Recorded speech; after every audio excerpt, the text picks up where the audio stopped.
Yahweh, Yahweh, we declare your name.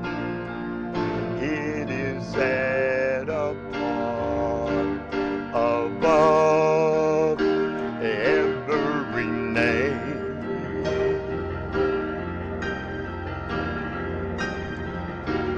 Yahweh,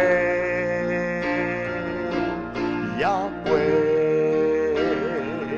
we declare your name. It is set apart above every name.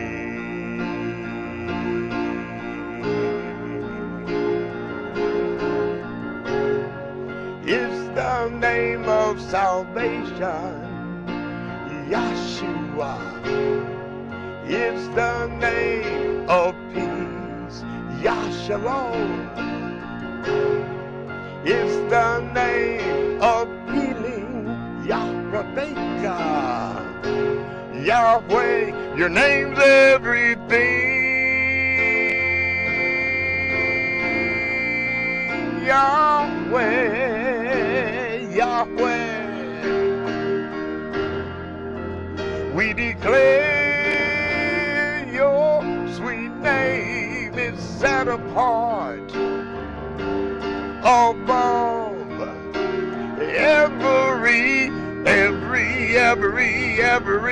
every name.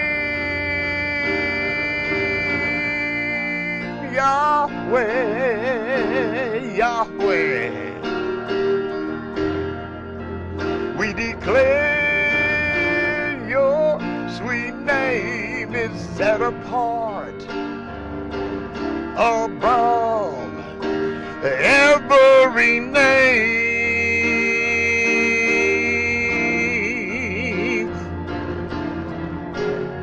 It's the name of salvation, Yeshua. It's the name of peace. It is the name of healing. Yahweh, your name's everything.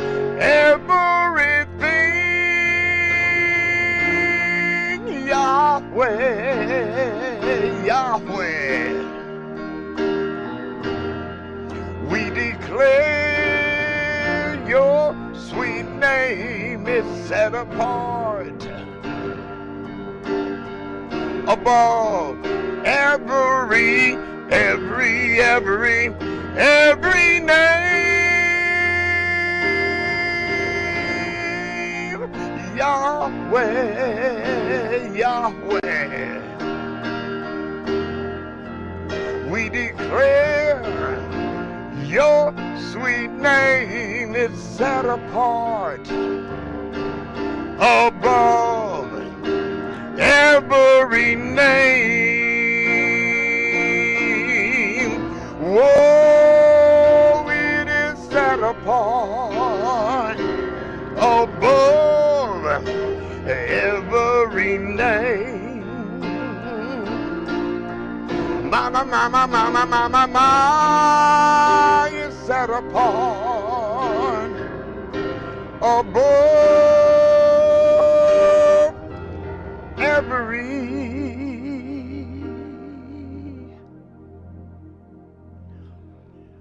name.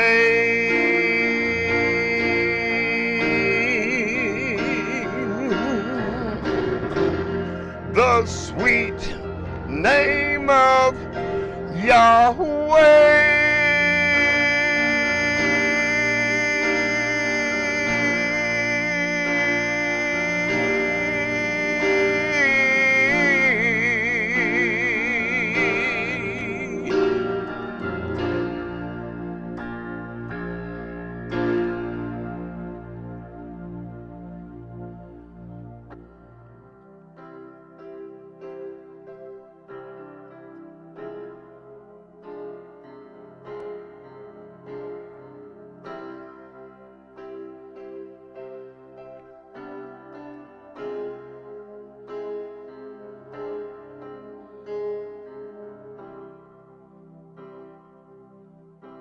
when I speak your name.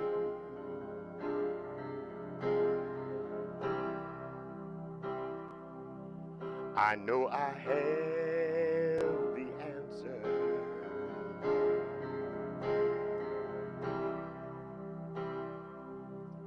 When I speak your name,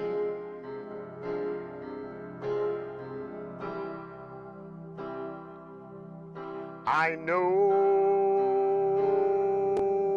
it is done. 'Cause you're the Son of the Father, and your name is above all others. Yahshua, you're everything to me. Yes, you're everything to me. Yeah.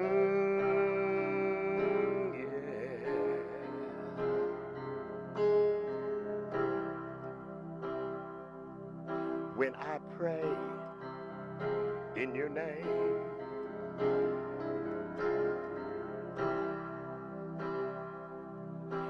I receive my miracle.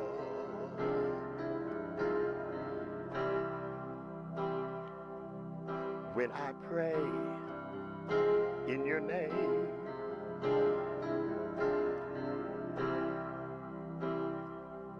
I truly believe all things are possible, 'cause you're the Son of the Father, and your name is above all others. Yahshua, you're everything to me.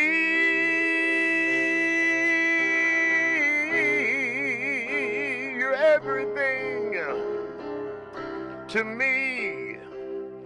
Whoa.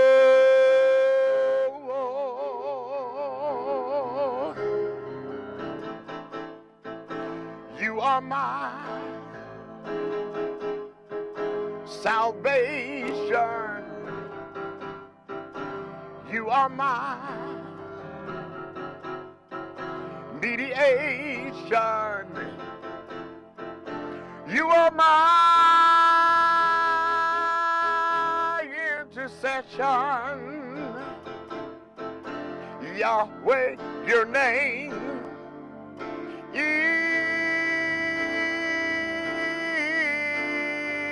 the answer. When I call upon your name, I know every one of my prayers are heard. When I call upon your name, I know that I reach my Father's throne, 'cause you're the Son of the Father, and your name is sweet above all others. Yahshua, you're everything to me. Yes, you're everything to me. Whoa.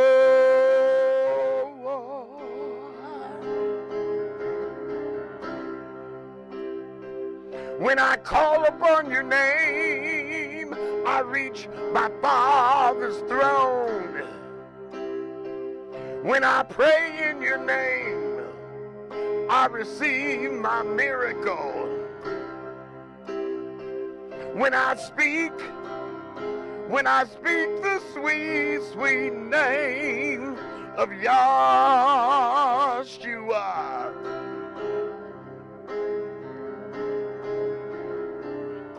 Yahshua.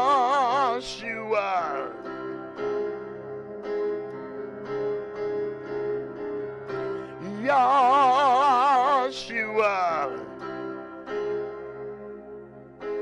You're my everything.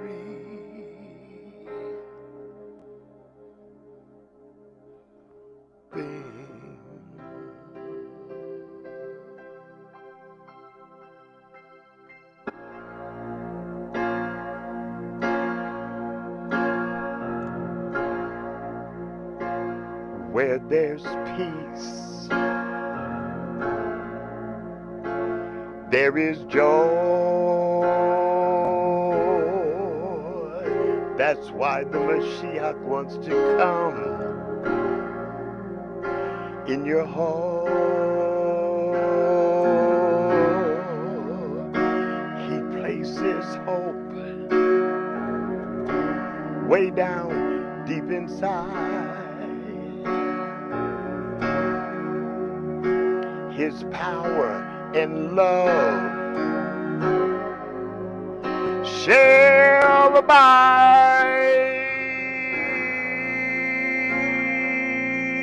in you. Yes, His power and love shall abide, it shall abide in you.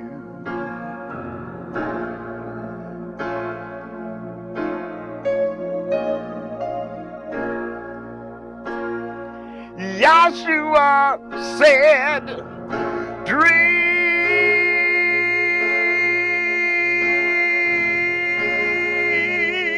from His fountain. He said that it would never,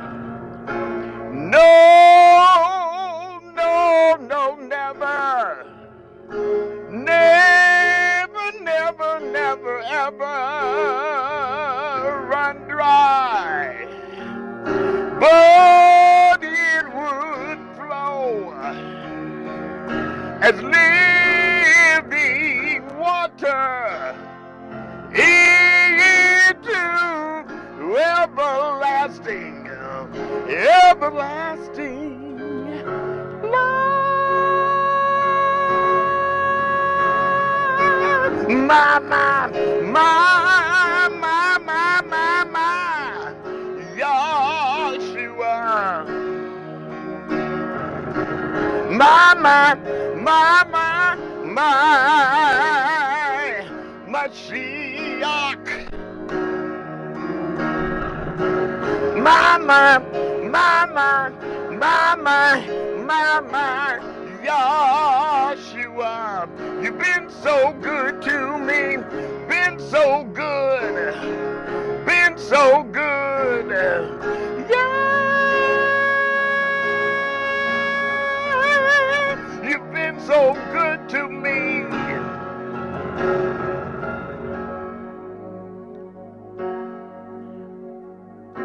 I bless your set apart name.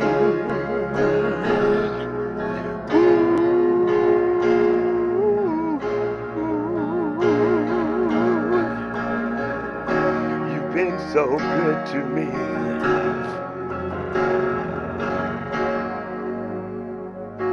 I bless your set apart.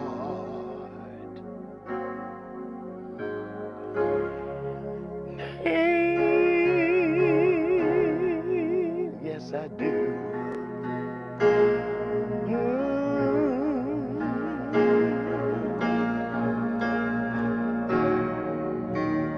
You've been so good to me.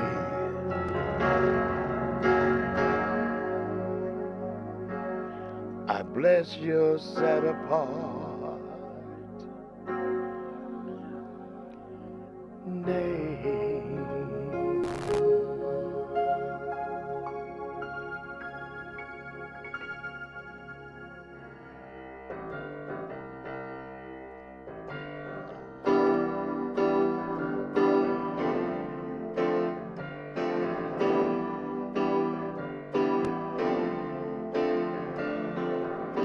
When I think about all that you've done for me,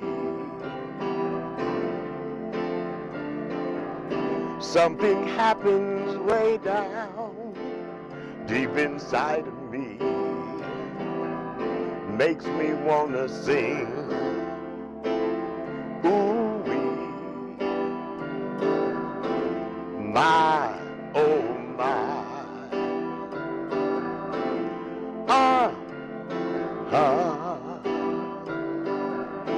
Is Yahweh living inside of me? When I think about the blood that you shed for me on Golgotha's tree, how you gave your life in order to set me free, makes me want to sing. Ooh, ooh, wee. My, oh my.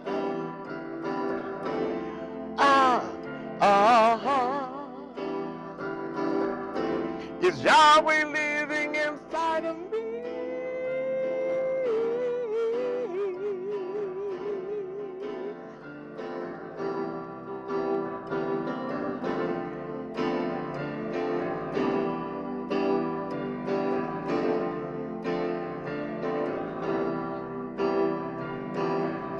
Makes me want to sing. Ooh, wee. My, oh my.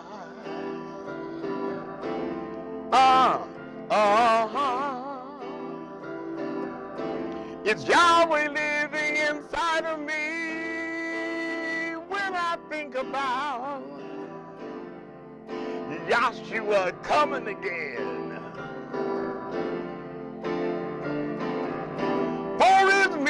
called out one to take him home with him, makes me want to sing.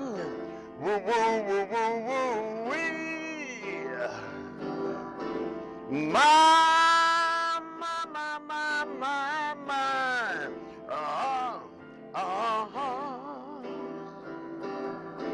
Is Yahweh living in? Is Yahweh living in? Is Yahweh living in me? Yeah, yeah, yeah. You know he's living. You know he's giving. You know he's loving through me. Yahweh, you're teaching. Yahweh, you're ministering. Yahweh, you're giving through me. Yeah, yeah, yeah. Yahweh, you're healing. Yahweh, you're giving. Yahweh, you're living in me.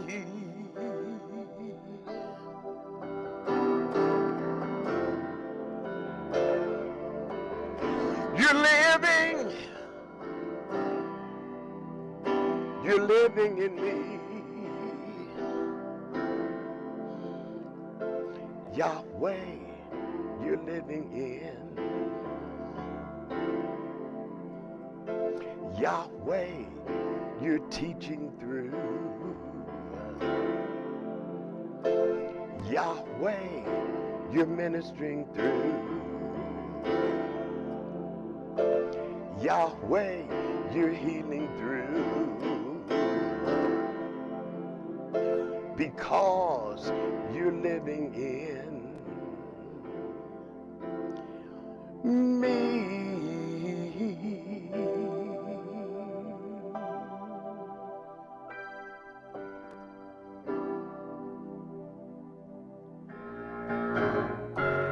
We're sons and daughters of Yahweh. Rejoice, rejoice. sons and daughters of Yahweh. Rejoice, rejoice. We're born by his Spirit, washed in his blood, received eternal life through Yahshua. We've been filled with his Spirit, living day by day, walking in his mitzvah, living Torah-fully. We are sons and daughters of Yahweh. Rejoice, rejoice. We are sons and daughters of Yahweh. Rejoice, rejoice.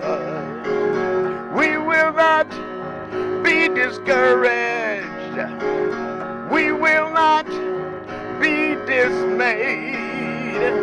Our hearts will not be troubled, because Yahweh through Yeshua paid the way. We are sons and daughters of Yahweh. Rejoice, hallelujah, rejoice. We are sons and daughters of Yahweh. Rejoice, rejoice. We will not be defeated, no, no, no. We will not be afraid. No trial, no tribulation will stop us from receiving what the Torah said.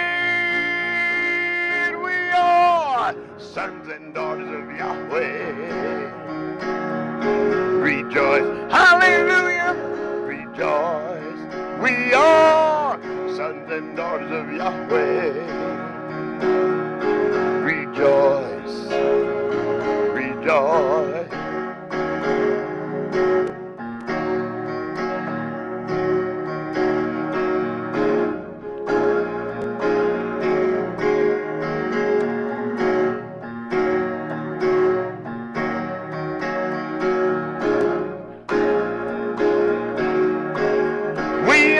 Sons and daughters of Yahweh.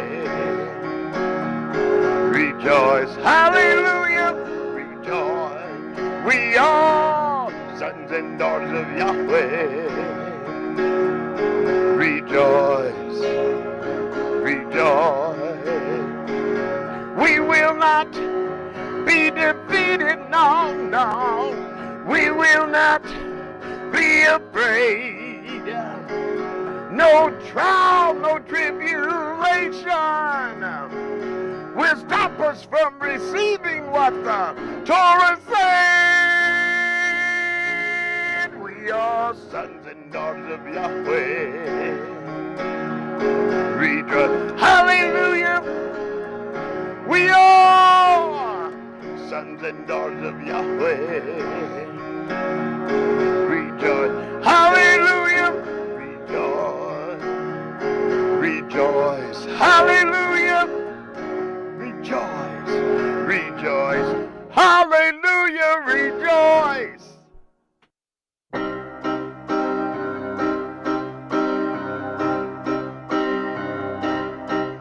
Torah, Torah, we're living Yahweh's Torah, Torah, Torah.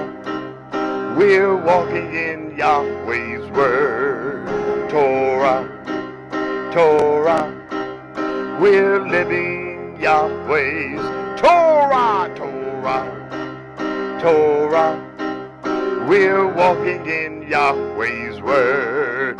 For the Torah is Yahweh's written word. Torah, Torah. And the Torah is Yahweh's oral word. Torah, Torah. And the Torah is Yahweh's living word. Torah, Torah. And the Torah in the flesh is Yahshua. Torah, Torah, Torah, Torah, Torah. We're living Yahweh's Torah, Torah. Torah, Torah. We're walking in Yahweh's word. Torah, Torah. We're living Yahweh's Torah, Torah, Torah. We're walking in Yahweh's word. For the Torah is Yahweh's written word. Torah, Torah. And the Torah is Yahweh's oral word. Torah, Torah. And the Torah is Yahweh's living word. Torah, Torah. And the Torah in the flesh is Yahshua. Torah, Torah, Torah, Torah, Torah. We're living Yahweh's Torah, Torah, Torah. We're walking in Yahweh's word. Torah, Torah. We're living Yahweh's Torah, Torah, Torah. We're walking in Yahweh's word. We're walking in Yahweh's word. We're walking in Yahweh's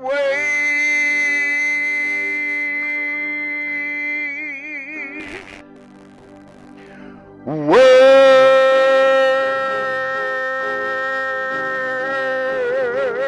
Torah.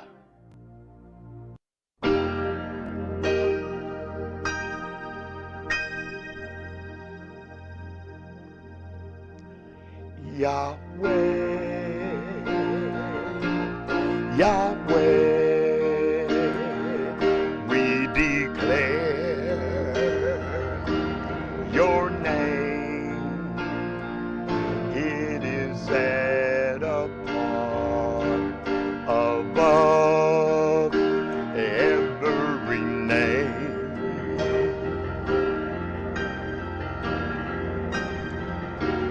Yahweh, Yahweh, we declare your name. It is set apart above every name.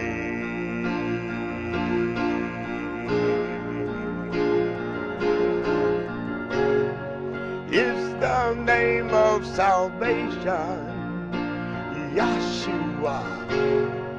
It's the name of peace, Yahshalom. It's the name of healing, Yahrebeka. Yahweh, your name's everything. Yahweh, Yahweh. We declare your sweet name is set apart above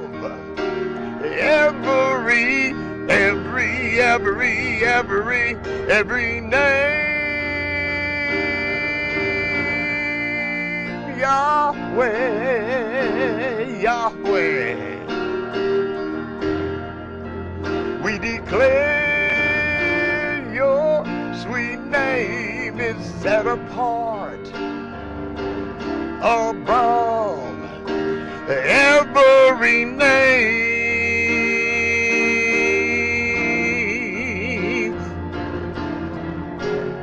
It's the name of salvation, Yahshua.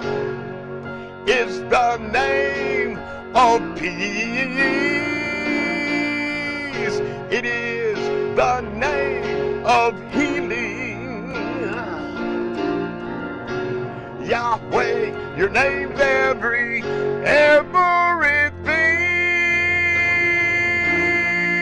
Yahweh, Yahweh. We declare your sweet name is set apart above every name. Yahweh, Yahweh. We declare your sweet name is set apart above every name.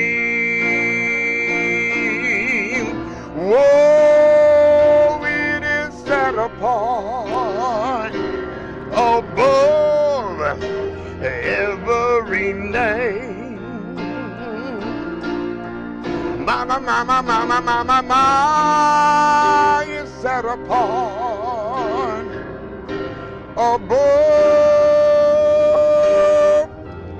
every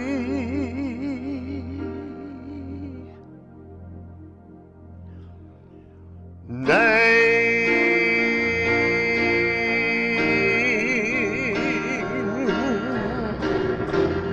The sweet name of Yahweh.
want you to hear millions of people sing. Shemot, Exodus, chapter 1. And these are the names of the children of Israel, who came to Mitzrayim with Yaakov, each one with his household: Reuben, Shimon, Levi or Levi, and Yehuda, Issachar, Zebulun, and Benjamin, Dan and Naphtali, Gad and Asher. Verse 5. And all those who were descendants of Yaakov were 70 beings, as Joseph was already in Mitzrayim. And Joseph died, and all his brothers, and all that generation. And the children of Israel were fruitful and increased very much, multiplied and became very strong, and the land was filled with them. Verse 8. Then a new sovereign arose over Mitzrayim, who did not know Joseph, and he said to his people, See, the people of the children of Israel are more and stronger than we.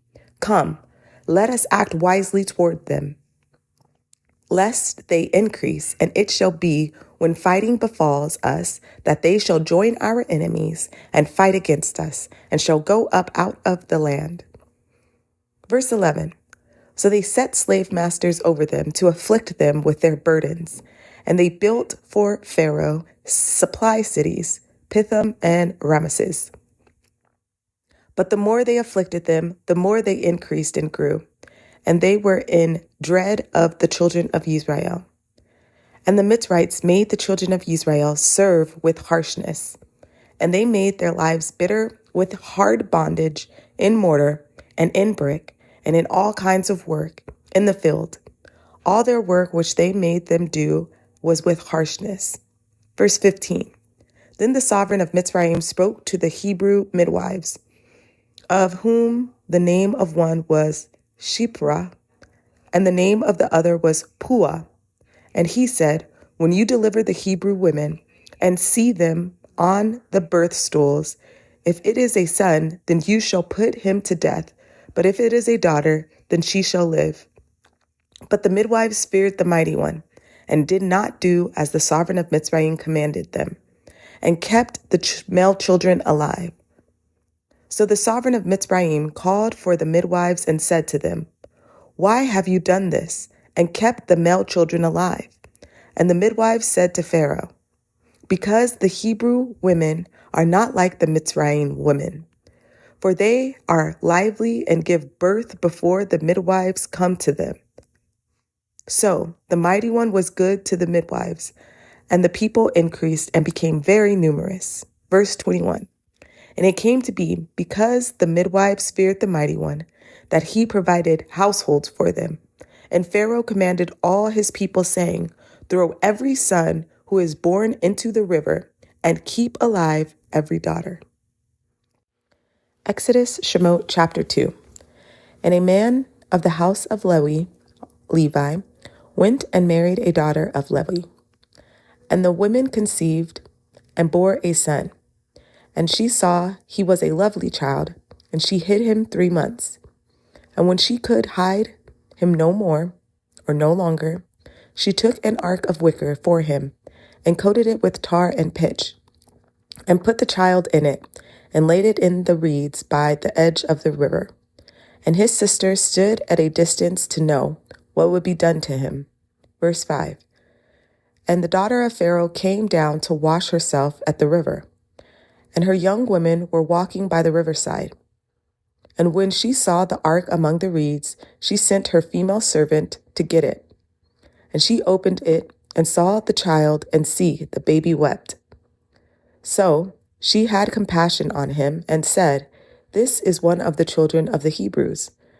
And his sister said to Pharaoh's daughter, Shall I go and call a nurse for you from the Hebrew women to nurse the child for you? And Pharaoh's daughter said to her, Go. And the young woman went and called the child's mother. And Pharaoh's daughter said to her, Take this child away and nurse him for me. Then I shall pay your wages. So the woman took the child and nursed him. Verse 10. And the child grew, and she brought him to Pharaoh's daughter, and he became her son. And she called his name Moshe, saying, Because I have drawn him out of the water. And in those days it it came to be, when Moshe was grown, that he went out to his brothers and looked at their burdens. And he saw a Mitzrayim striking a Hebrew, one of his brothers.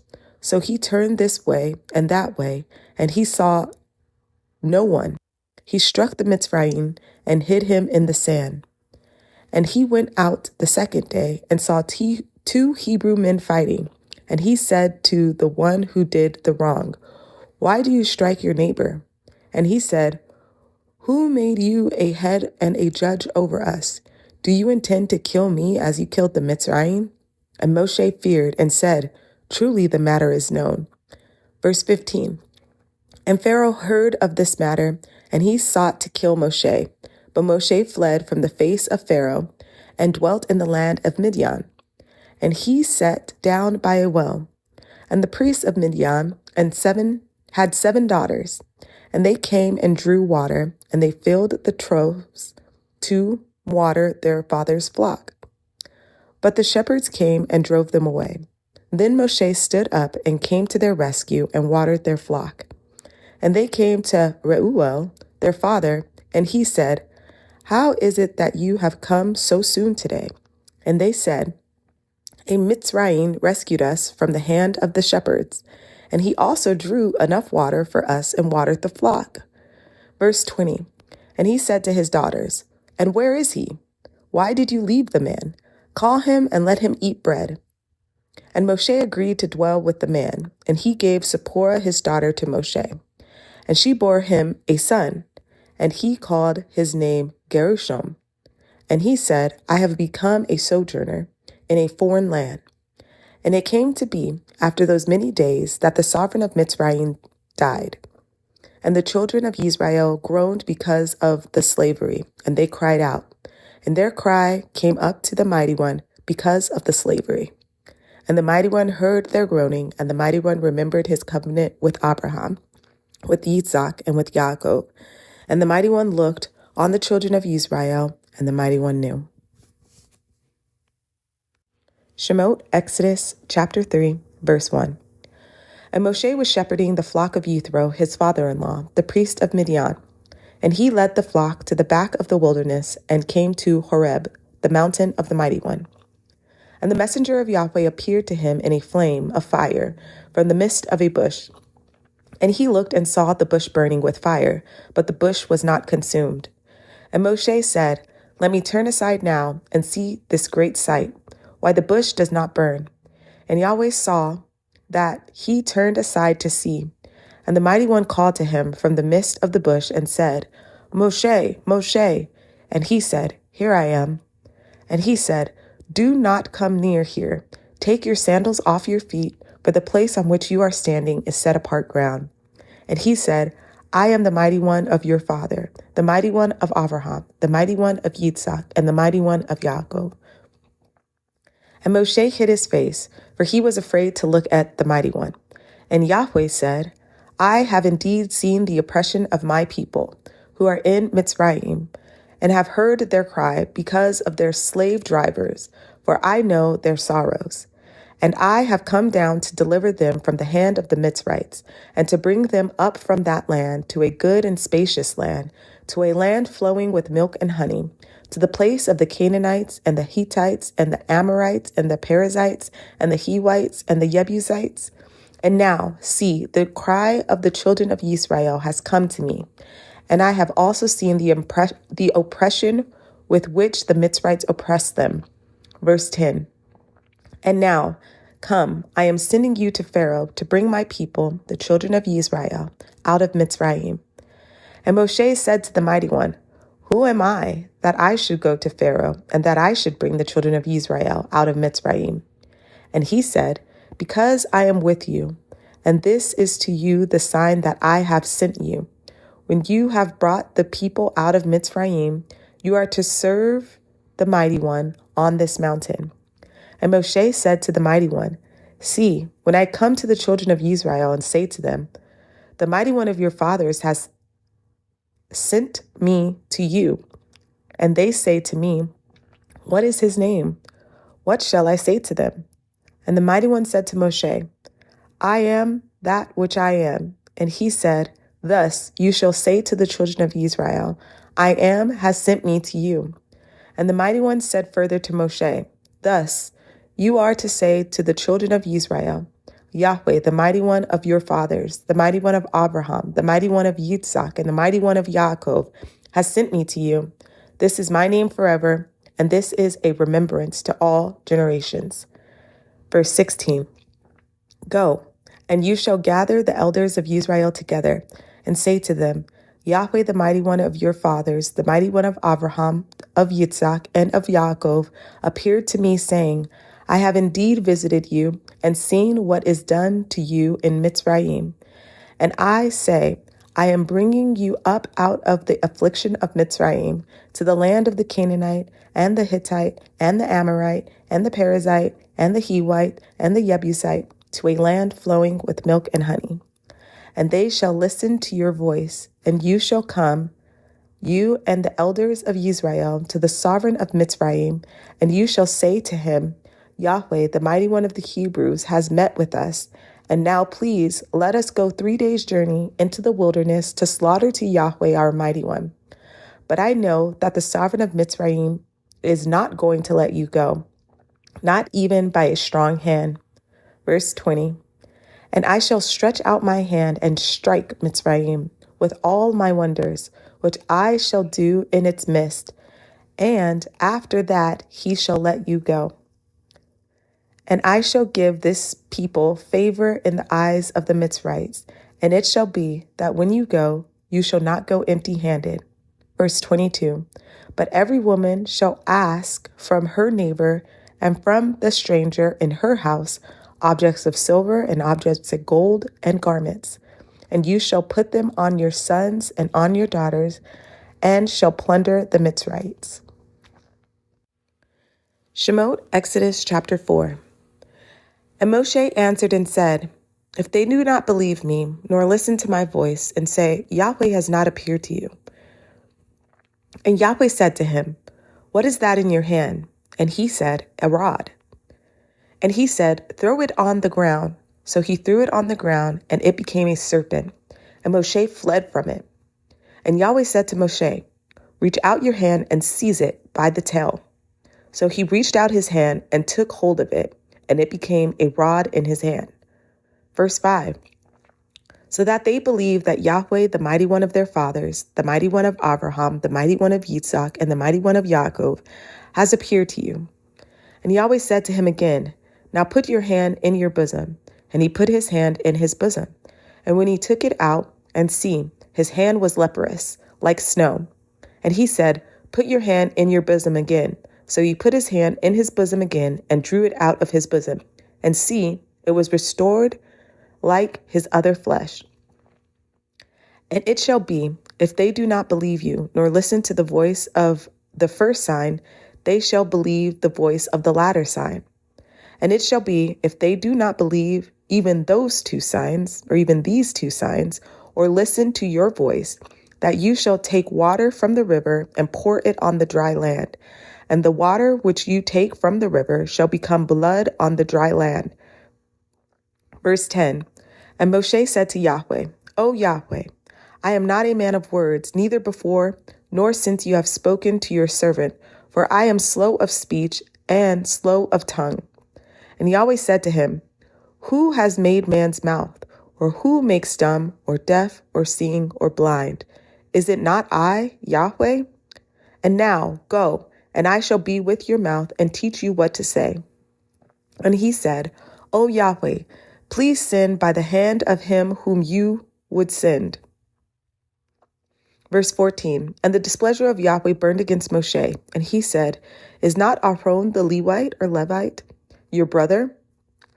I know that he speaks well, and see, he is also coming out to meet you.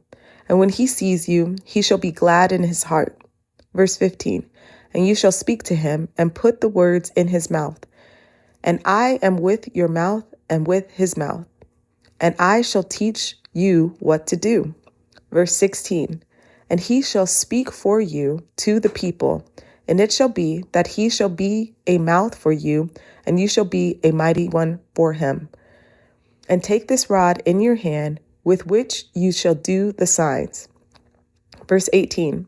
Then Moshe went and returned to Yether, his father-in-law, and said to him, Please let me go and return to my brothers who are in Mitzrayim to see whether they are still alive. And Yithro said to Moshe, Go in peace. And Yahweh said to Moshe and Midian, Go return to Mitzrayim, for all the men are dead who sought your life. So Moshe took his wife and his sons and set them on a donkey, and he returned to the land of Mitzrayim. And Moshe took the rod of the Mighty One in his hand. And Yahweh said to Moshe, As you go back to Mitzrayim, see that you do all those wonders before Pharaoh, which I have put in your hand. But I am going to strengthen his heart so that he does not let the people go. And you shall say to Pharaoh, Thus said Yahweh, Yisrael is my son, my firstborn. So I say to you, Let my son go to serve me. But if you refuse to let him go, see, I am killing your son, your firstborn. Verse 24, And it came to be on the way in the lodging place that Yahweh met him and sought to kill him. And Zipporah took a sharp stone and cut off the foreskin of her son and threw it at his feet and said, You are indeed a bridegroom of blood to me. And he let him go. Then she said, You are a bridegroom of blood because of the circumcision. Verse 27, And Yahweh said to Aaron, Go to meet Moshe in the wilderness. And he went and met him on the mountain of the Mighty One and kissed him. Moshe then told Aaron all the words of Yahweh, who had sent him, and all the signs which he had commanded him. And Moshe went with Aaron and gathered together all the elders of the children of Israel. And Aaron spoke all the words which Yahweh had spoken to Moshe. Then he did the signs before the eyes of the people. And the people believed, and they heard that Yahweh had visited the children of Israel, and that he had looked on their affliction, and they bowed their heads and did obeisance. Shemot Exodus chapter 5 is being read by Ishaya Bat Yahweh.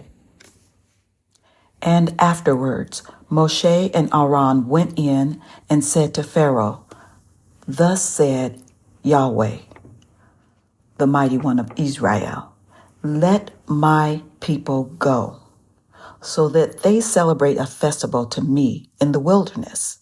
And Pharaoh said, Who is Yahweh, that I should obey his voice to let Israel go? I do not know Yahweh, nor am I going to let Israel go. And they said, The Mighty One of the Hebrews has met with us. Please let us go 3 days, journey into the wilderness, and slaughter to Yahweh, our Mighty One, lest he fall upon us with pestilence or with the sword. But the sovereign of Mitzrayim said to them, Moshe and Aaron, why do you take the people from their work? Get back to your burdens. And Pharaoh said, See, the people of the land are many now, and you make them cease from their burdens. And the same day Pharaoh commanded the slave drivers of the people and their foremen, saying, You are no longer to give the people straw to make bricks as before. Let them go and gather straw for themselves, and lay on them the required amount of bricks which they made before. Do not diminish it, for they are idle. That is why they cry out, saying, Let us go and slaughter to our Mighty One. Let more work be laid on the men, so that they labor in it, and not pay attention to the words of falsehood. And the slave drivers of the people and their foremen went out and spoke to the people, saying, Thus said Pharaoh, I do not give you straw. Go take straw for yourselves wherever you find it, for your work shall not be diminished. And the people were scattered in all the land of Mitzrayim, to gather stubble for straw. And the slave drivers were hurrying them on, saying, "Fulfill your actions, your daily matters, as when there was straw."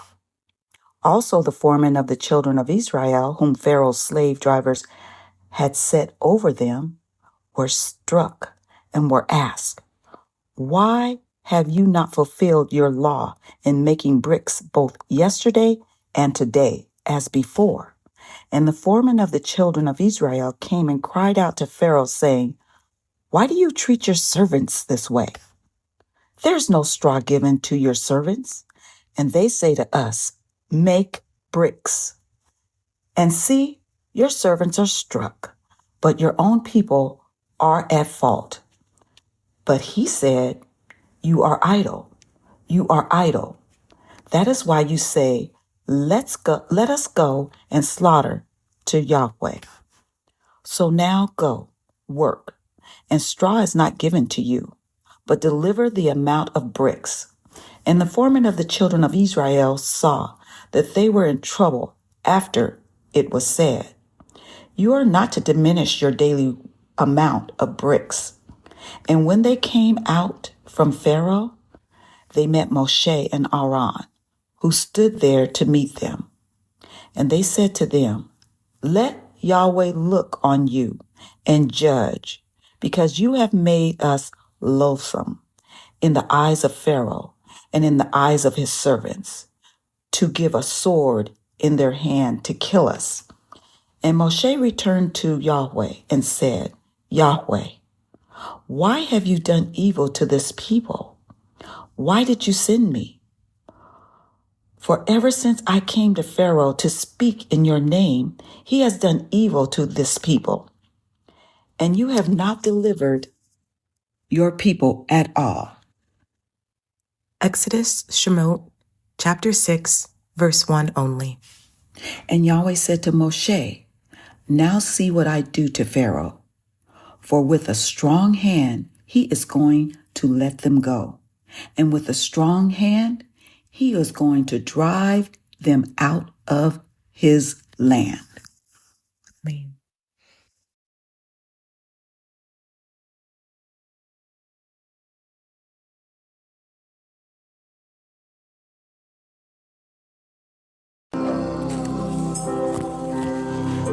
Name, blessed.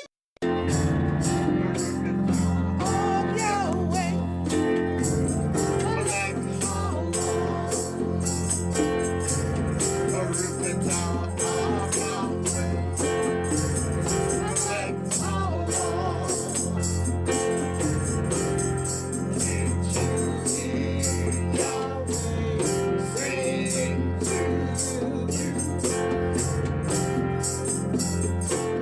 Be strong, my child. Can't you hear Yahweh saying to you, behold, my child, I am with you. Wherever you go,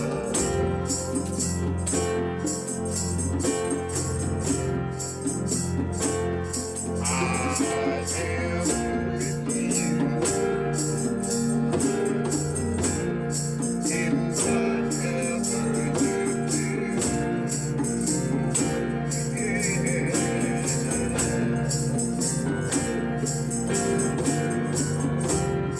Can't you hear Yahweh saying to you, have faith, my child. Can't you hear Yahweh saying to you, just believe, my child, for I am with you. Wherever you go,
Heya Mashir, Heya, Heya Mashir, Heya,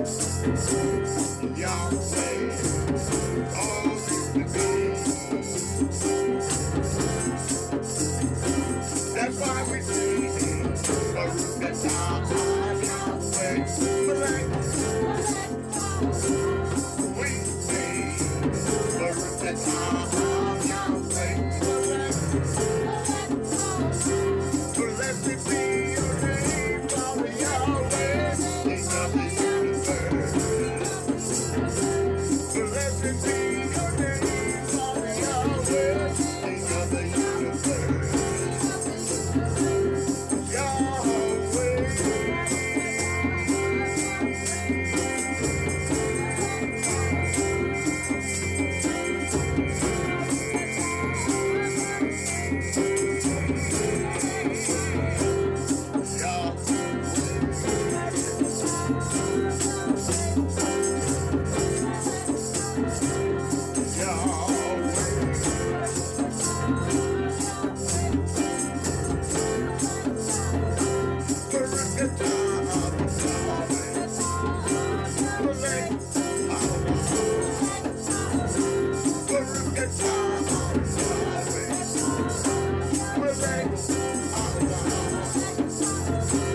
Blessed be your name, Father Yahweh, King of the universe. Blessed be your name, Father Yahweh, King of the universe.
Amen and Amen. Shabbat Shalom, Mishpachah.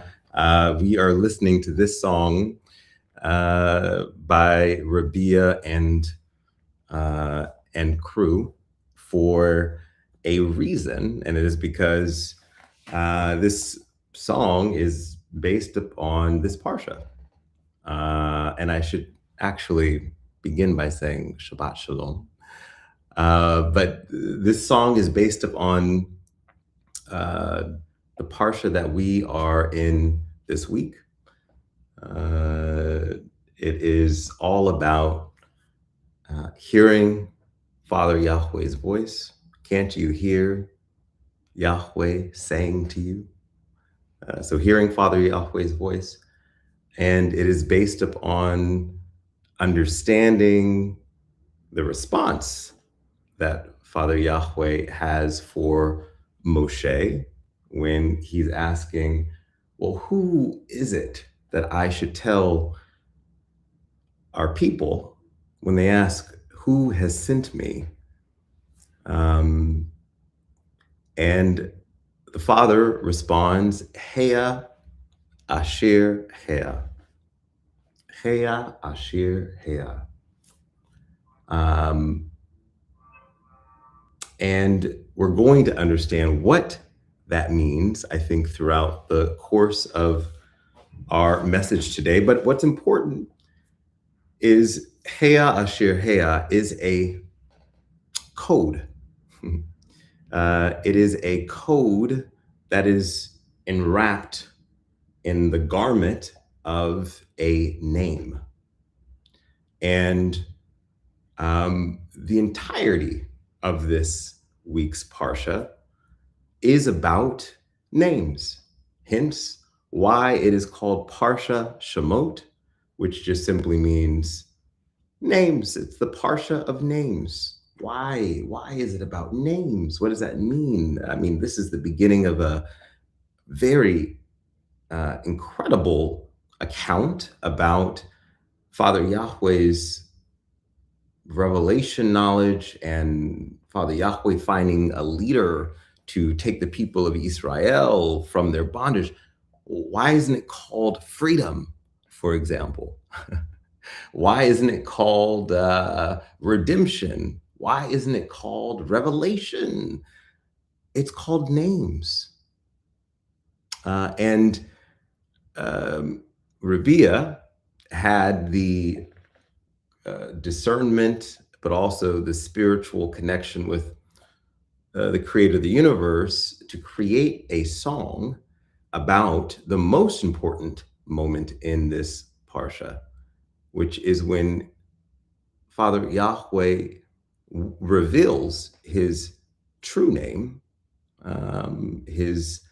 the essence of who he is, the powerful name that describes any and everything that is about the creator, sovereign king, and ruler of the universe, which is this eternal name, Yod He, Wow He, or Yod He, Vav He.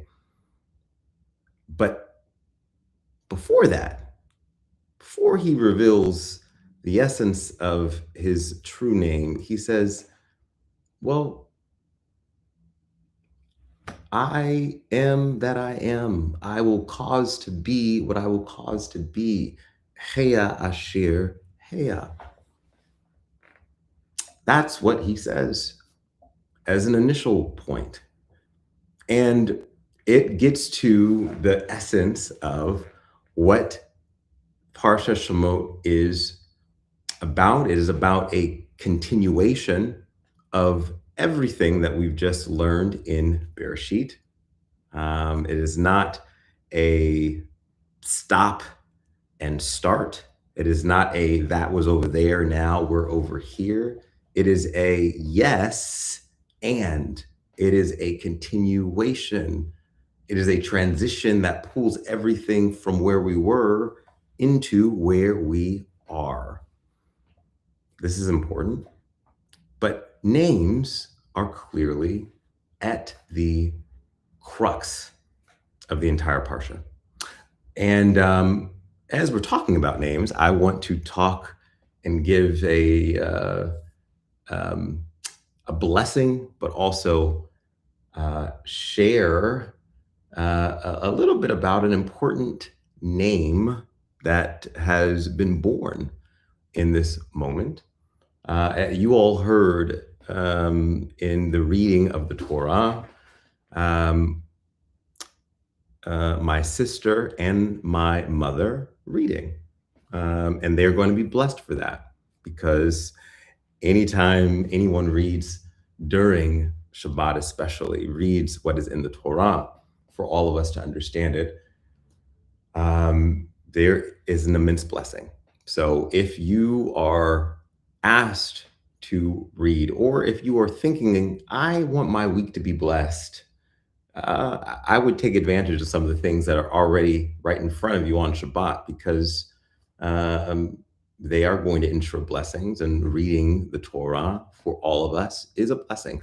Why? What we have to remember is, prior to having the privilege of a written Torah, there was only the oral Torah. There was only oral tradition. There was only and actually prior to really advanced education where everyone knows how to read. We sometimes forget that the day and age that we live in is so miraculous and beautiful that many generations for many centuries lots of folks did not know how to read. There was not a common education system, nor was there even a unified or a precedent in terms of language, across the board. Well, we have that today. So we are able to look and read ahead, for example, from Bereshit to Shemot, and we're able to continue on with our journey. If we wanted to keep reading and reading and reading, we could, and we should.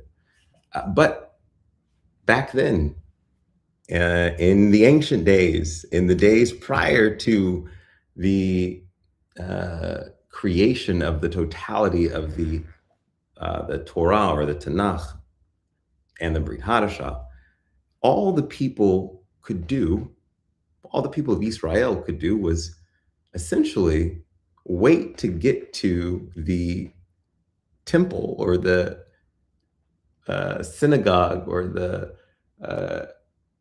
their place of serving Father Yahweh. All they could do was wait until the next week to hear and listen to the reading of the Torah.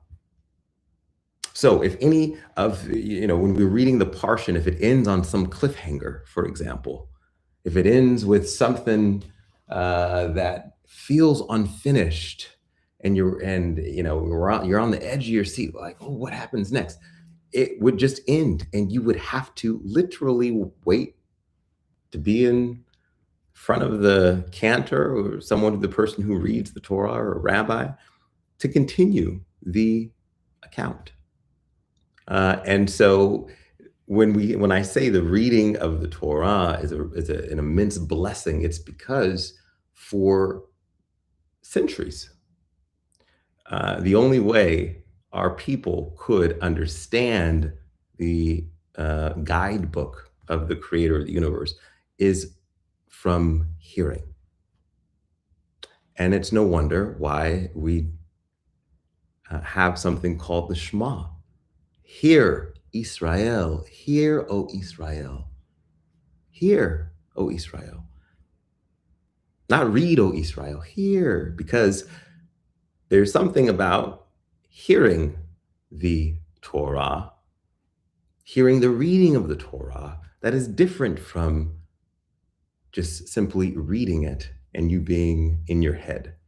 So I say all that to say, I thank Ishaya Bat Yahweh, I thank Ahavia Bat Yahweh, and also the two of them combined in reading this week's Parsha is a blessing because they are both featured in this week's Parsha, as in you see at the beginning a mother and a daughter tag teaming, joining together to enact a strategy that is extremely important for the freedom, the revelation knowledge, everything that we see from Moshe, for example, the deliverance.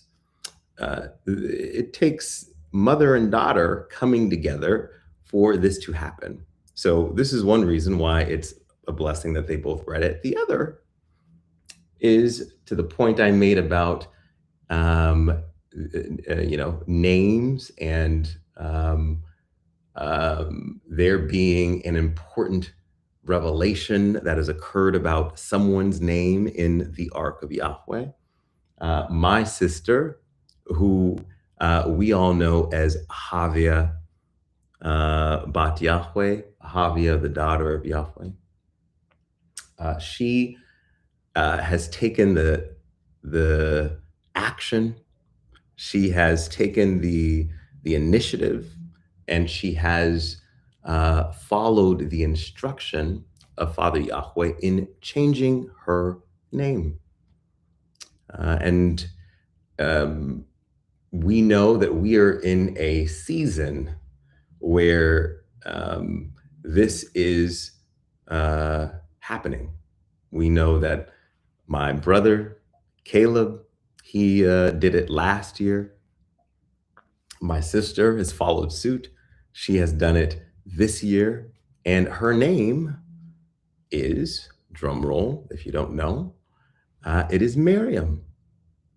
And so when I say this was a tag team, for example, of mother and daughter, I mean in this week's Parsha, we are introduced for the first time to an important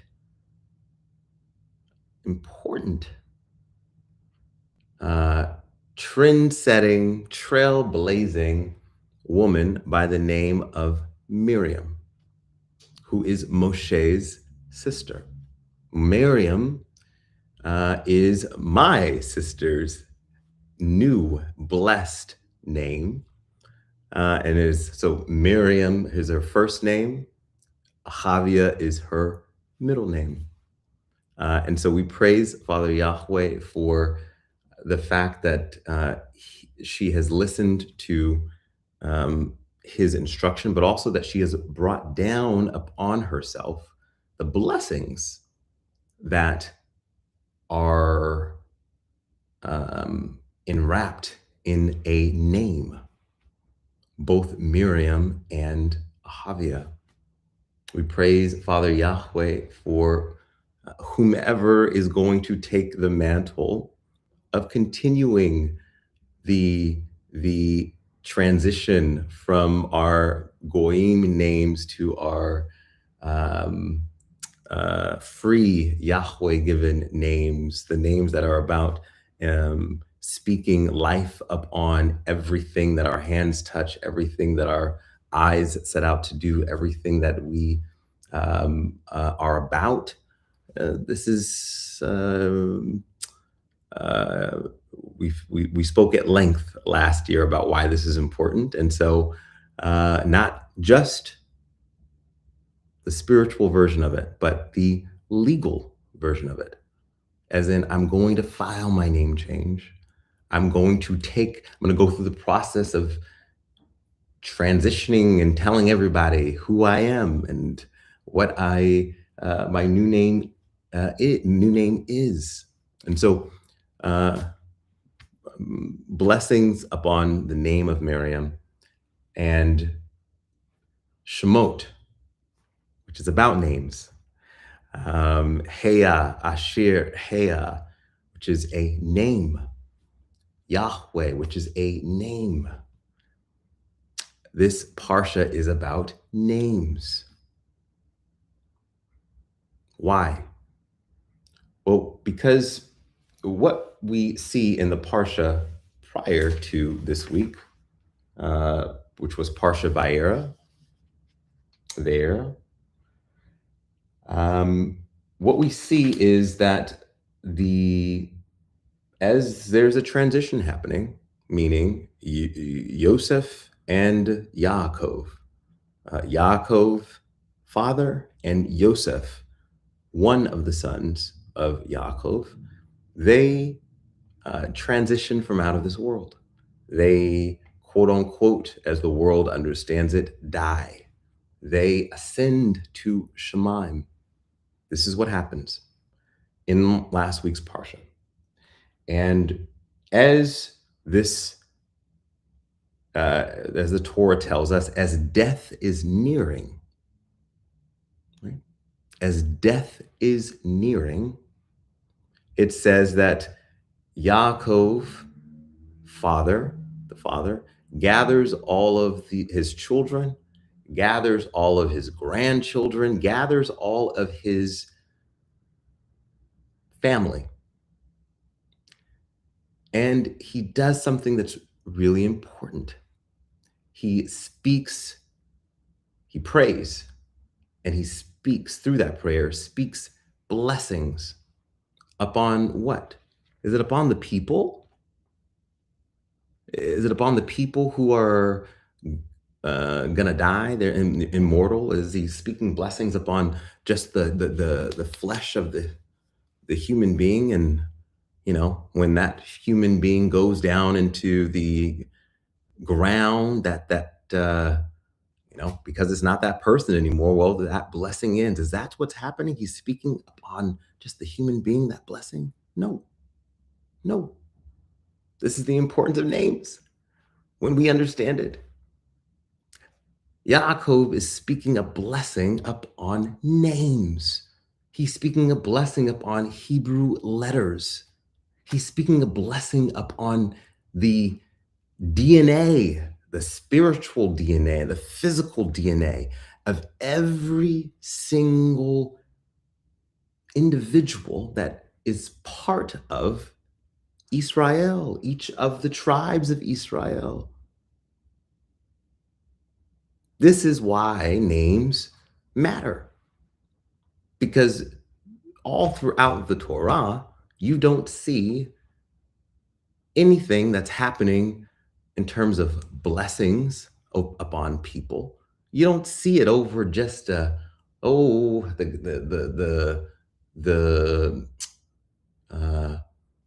individual that is again the individual that can die. The blessing's not on the individual that can die. The blessing is up on the name of the individual. And that's why last week's Parsha is called V'chai, which means, and he lives. And he lives. What lives after death? A name. What lives after death? A blessing upon a name. What lives after bodily death? A blessing upon a DNA set that will continue throughout the generations. What lives upon a name? Father Yahweh. And so, and he lives means Yaakov did not die. The blessings that Yaakov uttered and pronounced did not die. Why? Well, because words don't die. Speech doesn't die. I know we haven't been so keen on getting back to this, but Miriam, Ahavia, my sister, talked about how we're in a period of learning about positive speech and negative speech, lashon hara, negative speech, gossip, etc. Why is it so terrible? It's because you're killing something in someone. But you know what can't die? You know what can't die? You won't see anywhere in Torah that this one thing can't die. Doesn't matter what. A blessing. A prayer. What you utter out your mouth as a blessing or a prayer does not ever die. Of course, with lashon hara, you can kill. With negative speech, you can kill. You absolutely can take someone to the grave. That's why we have to be careful. But there's something that's eternal. There's something that can't die. That is the Hebrew Aleph Bet. That's why we call it the eternal name of Yahweh. Why? Well, because there's nothing that can dead. There's nothing that can end. There's nothing that can kill Father Yahweh's name. It's eternally blessed. There's nothing that can dead the blessings or end the blessings that are on the names or the Hebrew letters. And so in last week's Parsha, we see a standard is set. A standard of I'm going to bless every single, I'm going to bless the names of each of these tribes. And I'm going to bless each of the children that come from these tribes. and that identify with these tribes. And that will live on forever. So, the names are given, what we learn in the last Parsha. But then we also learn in the last Parsha that each of the names have something that we see and learn about them as that blessing is occurring. We see things like, let's just see this very quick.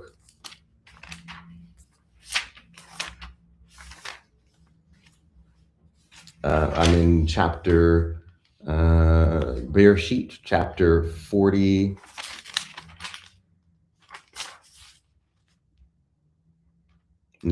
chapter 49, and then it says, then Yaakov called for his sons and said, gather together so that I can tell you what will happen to you in the days to come.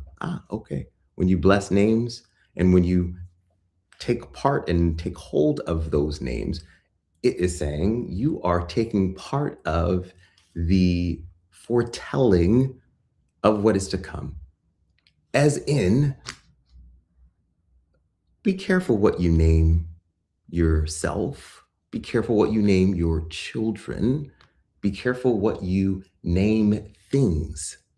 Because what you name something already has a blessing that is bestowed upon it. And that blessing or curse, I guess, let me reframe that, because what stands before you is a blessing and a curse. That name either has a blessing upon it or a curse upon it. And so what is it saying? It is saying what will happen to you in the days to come. And it says, assemble and listen, Yaakov sons, listen to your father Israel.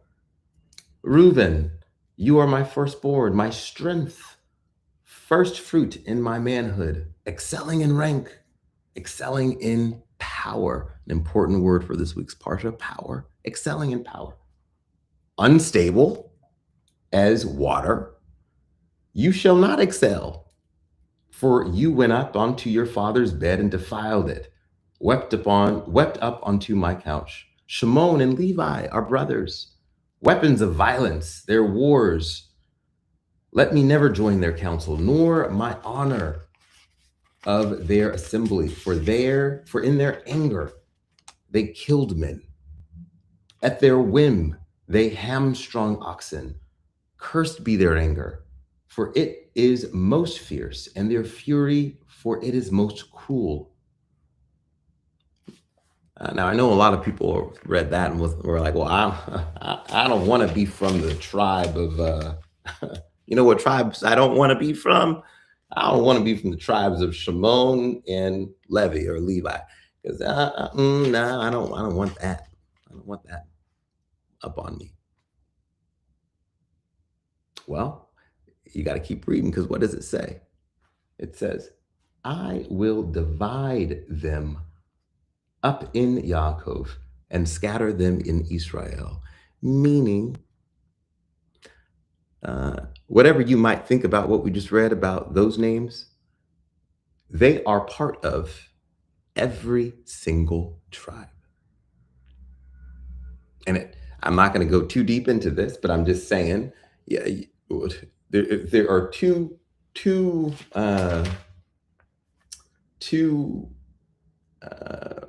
tribes, the name, that have been uttered blessings upon them. And I'm saying blessings, but yes, blessings and curses. But if you really remember what we talked about with blessing and curses, you know that even a curse is really a blessing, meaning from Father Yahweh, right? Because a curse is just a way to correct us and bring us back into back towards something, or to get us where we need to be. A curse is a withholding of something from Father Yahweh. A curse is something you cause upon yourself, but it all still does what is for the good, works together for the good, is important. And so when it says, I will divide them up in Yaakov and scatter them in Israel, well, where do you think we all get this concept of anger from? Right? Because you look at all the different all the different tribes and blessings, and you're like, well, not all of them talk about anger, but I know I get angry sometimes. I know for sure that I can be cruel sometimes. Well, I know for sure that I can kill people sometimes. Oh, yes, some people have done this physically. I'm talking about with words, though. I know for sure. Whatever it is that you just read about what you hope not to be, well, I think many of us can agree we've done this before. Okay, so what does that mean? Well, it's been divided up, it's been scattered amongst us. All Yahweh is saying here is there should not be a tribe that only does this. This needs to be scattered. And for whatever reason, that actually it's an important there's an importance to us all having the ability to get angry. Or Yahweh, you gotta think. Well, why wouldn't that have just been prayed as? Why wouldn't the prayer there have been? We bind and rebuke that. We bind and rebuke it, and we cast it into the sea of Tehom, and we want to eradicate it. We want to get it out. We don't want any of that. No, this is not what happens. Yaakov says this, and then he says, "I'm going to divide them up, and I will scatter them." As in, we all got it, and there's a importance to it, and it has something to do with this concept of our evil inclination, good inclination, evil inclination, good speech, negative speech.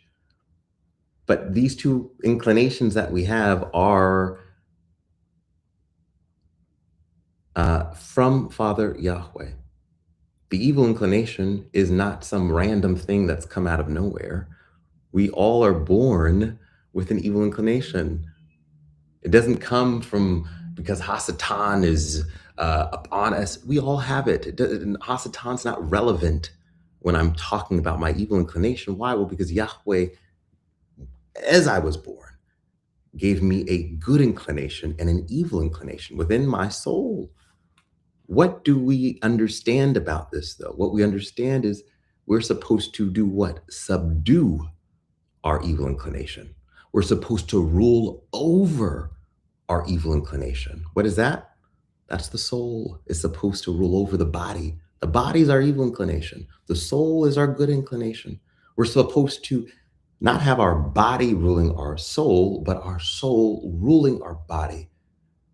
Well, we need both. Again, not going to get into that, but I just wanted to mention it. Yehuda, your brothers shall praise you. Your hand will be on the neck of your foes.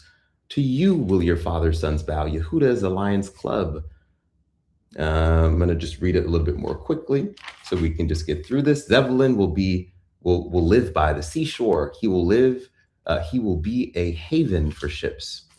Yishkar is a strong-boned donkey lying down among the sheep pens, seeing how good is his resting place and how pleasant is the land. Dan will seek justice for his people as one of Israel's tribes. Dan, a snake by the roadside, a viper upon the path that bites the horse's heel. God will be raided by raiders, but he then will raid at their heels. Asher will come rich food. He will proffer the king's delights. Naphtali is a deer set free, bearing loveliest fronds. Yosef is a fruitful vine by a spring whose branches spread over a wall. Okay, and then it goes on. What are we getting at here? Those are all coded blessings. Coded as in, if you just are reading that, you might think, oh, I know exactly what all of this means, but it takes actually deep spiritual insight to understand the totality of these blessings for each of the tribes of Israel, which make up all of Israel as Achad, one. There's revealed things here, but then there are hidden things. Some things make sense to the logical mind. Other things make no sense to the logical mind. But what we can understand about them is they are codes. Codes for how each tribe of Israel has been gifted with and can utilize the blessing from Yaakov to do what? To redeem Israel, to be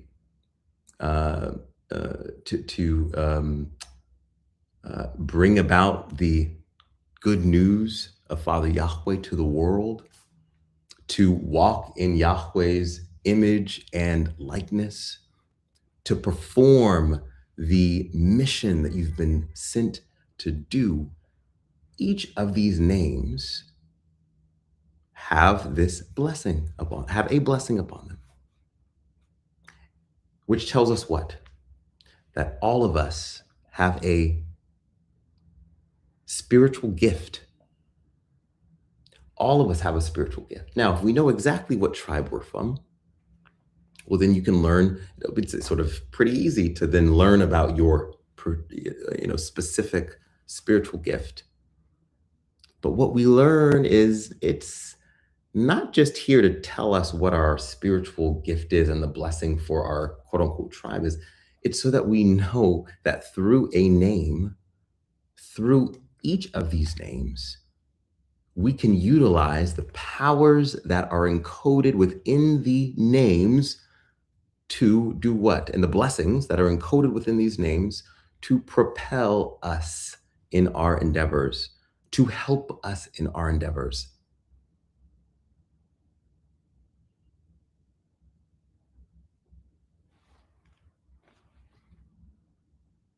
Are you saying there that we should be praying to these names? No, I'm not saying this. I'm saying that in the same way that we pray in the Amida, Avot, which is ancestors, and we talk about in the merit of Avraham, Yitzhak, and Yaakov, and Yeshua HaMashiach, I pray, ... In that same way that we start off the Amida with what? Names of our fathers and our mothers, and we're coming to Yahweh and saying we are praying these supplications in the merit of these names. Thus, we are doing what? We are ensuring that the codes that are wrapped up in those names are paving the pathway for our prayers to be answered, for our prayers to be heard, for our prayers to be responded to. So that doesn't just exist for Avraham, Yitzhak, and Yaakov, and Yeshua. What we're learning is in the merit of the names that have blessings upon them, we can continue to do the same thing. Ancestors, does ancestors only mean 3 people? Last I checked, ancestors doesn't only mean 3 people. Ancestors mean you as someone who has a blessing upon a tribe, and we can see then what these blessings mean and can do. Well, you can go to the heavenly court. You can go to Father Yahweh through Yahshua, and you can say specifically, Father Yahweh, I am in a moment where I need to stand up on behalf of people. I need to seek justice on behalf of people. And so I am coming to you in the merit of the blessing that is upon the tribe of Dan. The tribe of Dan that says, the blessing that is upon the tribe of Dan that says, Dan will seek justice for his people. I come to you in the merit of the blessing upon that name. And I need the justice for XYZ group of people. Okay, this is what I'm getting at, beloved, is each of our prayer is not supposed to be static. Our prayer to Yahweh is not supposed to just be feeling like it's a template that I'm just saying over and over and over. I'm over and over and over again. We've got an entire Torah, Tanakh, and Brit Hadashah of names that have been blessed. It's why you see everywhere in the Torah when someone's born, why you see what? And this person was born, and it's because they, Yahweh did X, Y, Z. You see when Yehuda is born, it says something about joy and praise of Yahweh. So if you're looking for joy, if you're looking for, I really need to, I'm not motivated to praise Yahweh right now. I'm just not. I'm not motivated to praise Yahweh. I don't have any joy in my life right now.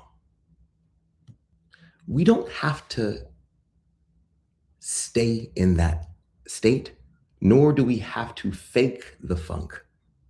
We can go to Father Yahweh specifically because this is what it means to have the Torah in your heart. When the Torah is in your heart, you know what it provides and what you can access in prayer. And so if you are in this position of, I don't know, I'm just not feeling inspired to praise Yahweh. I'm not feeling inspired to be joyful. Well, I'm going to go and I'm going to see, well, what name again did Father Yahweh reveal to a mother that spoke and encoded within a name, which is just a combination of what Yahweh's letters from Yahweh's communication system. Where was that?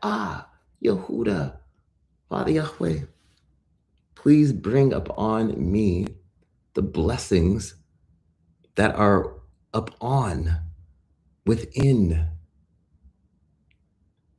the name of Yehuda unto me, that are all about joy and praise. This is what I'm talking about when I say names. So Shemot starts at the place where the last parsha ends. Yaakov does all the blessings of these names. And then we see at the beginning of Shemot names, essentially a repeat. It says, and these are the names. So it is essentially a verily, verily. Everything that I just said to you right now, it is if you didn't know what we were talking about last week, well, I'm going to repeat it actually. And there's a reason that this week's Parsha starts off with and. Not so many breaks in Torah say from one book to another book. We're talking about from Bereshit. It's a book. We concluded a book. Now we're in a new book. But it says and. Okay, the and is instructive for us, beloved, because it's telling us that just because we're transitioning doesn't mean we forget everything that we just went through. It doesn't mean that we throw it out the door. It doesn't mean that we not carry it forward into today. Quite the opposite. To the contrary, Yahweh is saying, and you're taking everything that we just learned from Bereshit. You're taking everything you just grew through in Bereshit, as in the beginning of your year of 5786. Everything that you have experienced, all of the learnings, all of the blessings, all of the pain. Yeah, don't discard that. And don't think it's not extremely relevant for your next season, for your next chapter, for your next book.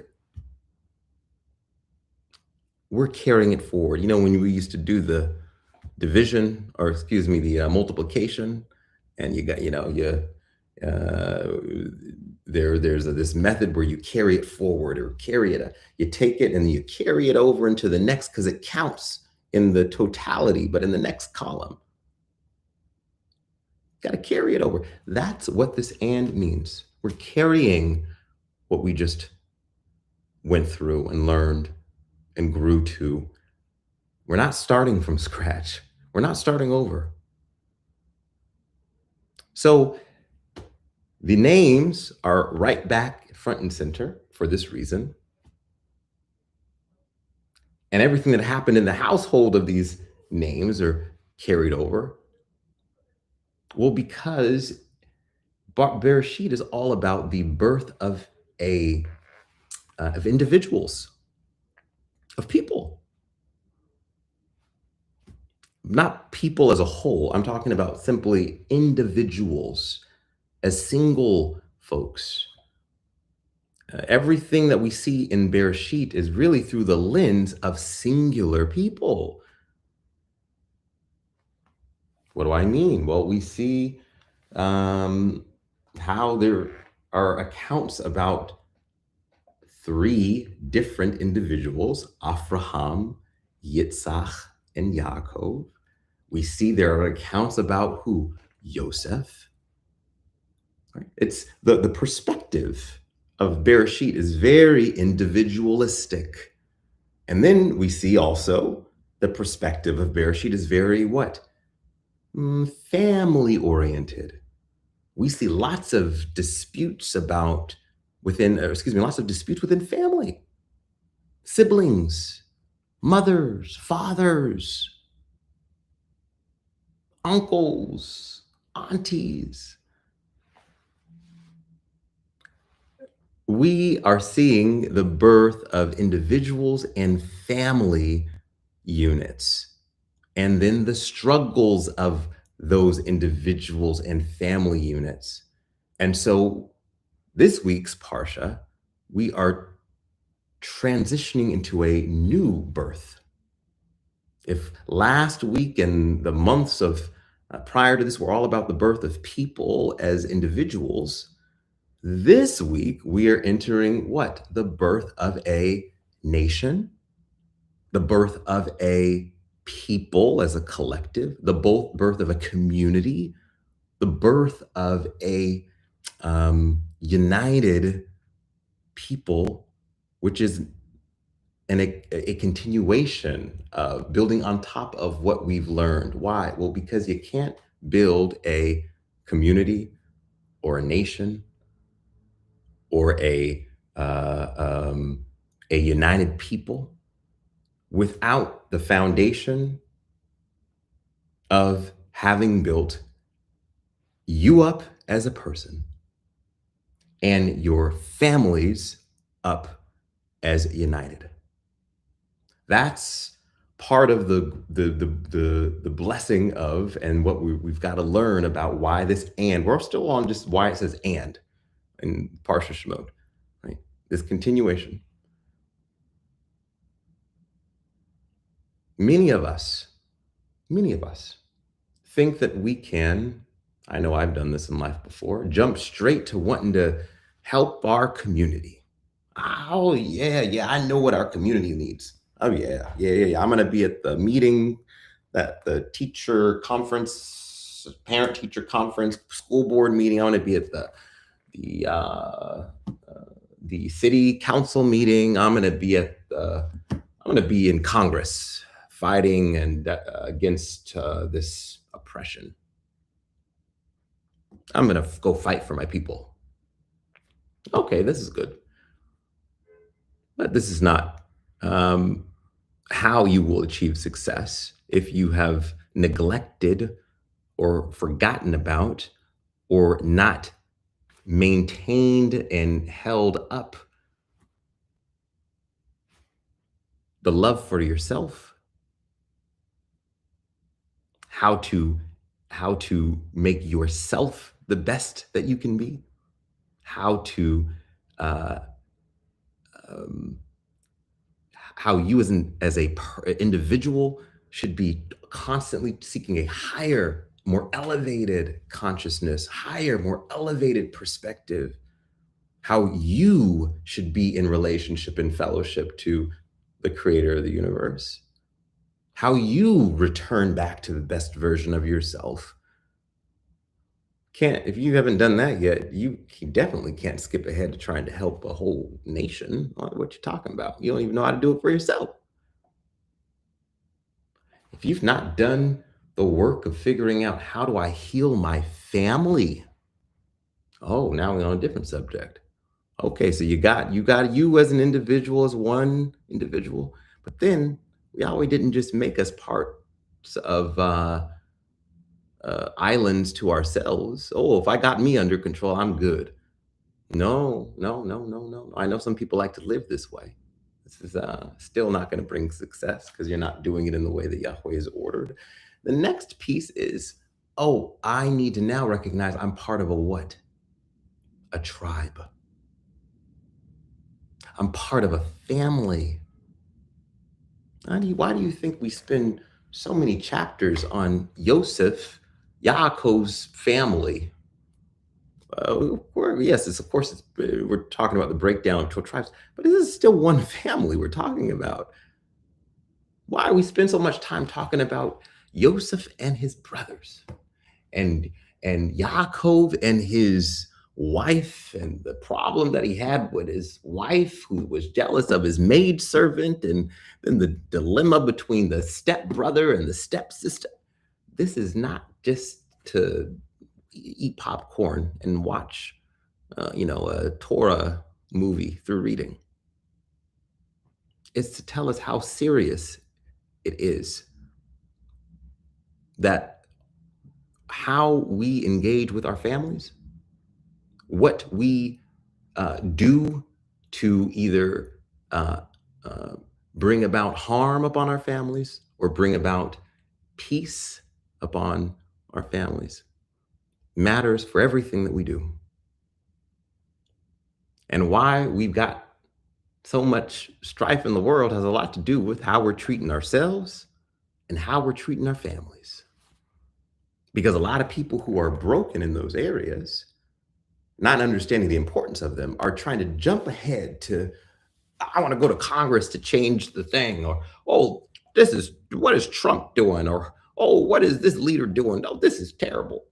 Well, how do you know? How do you think you know what to do if you haven't even evaluated yourself or your family?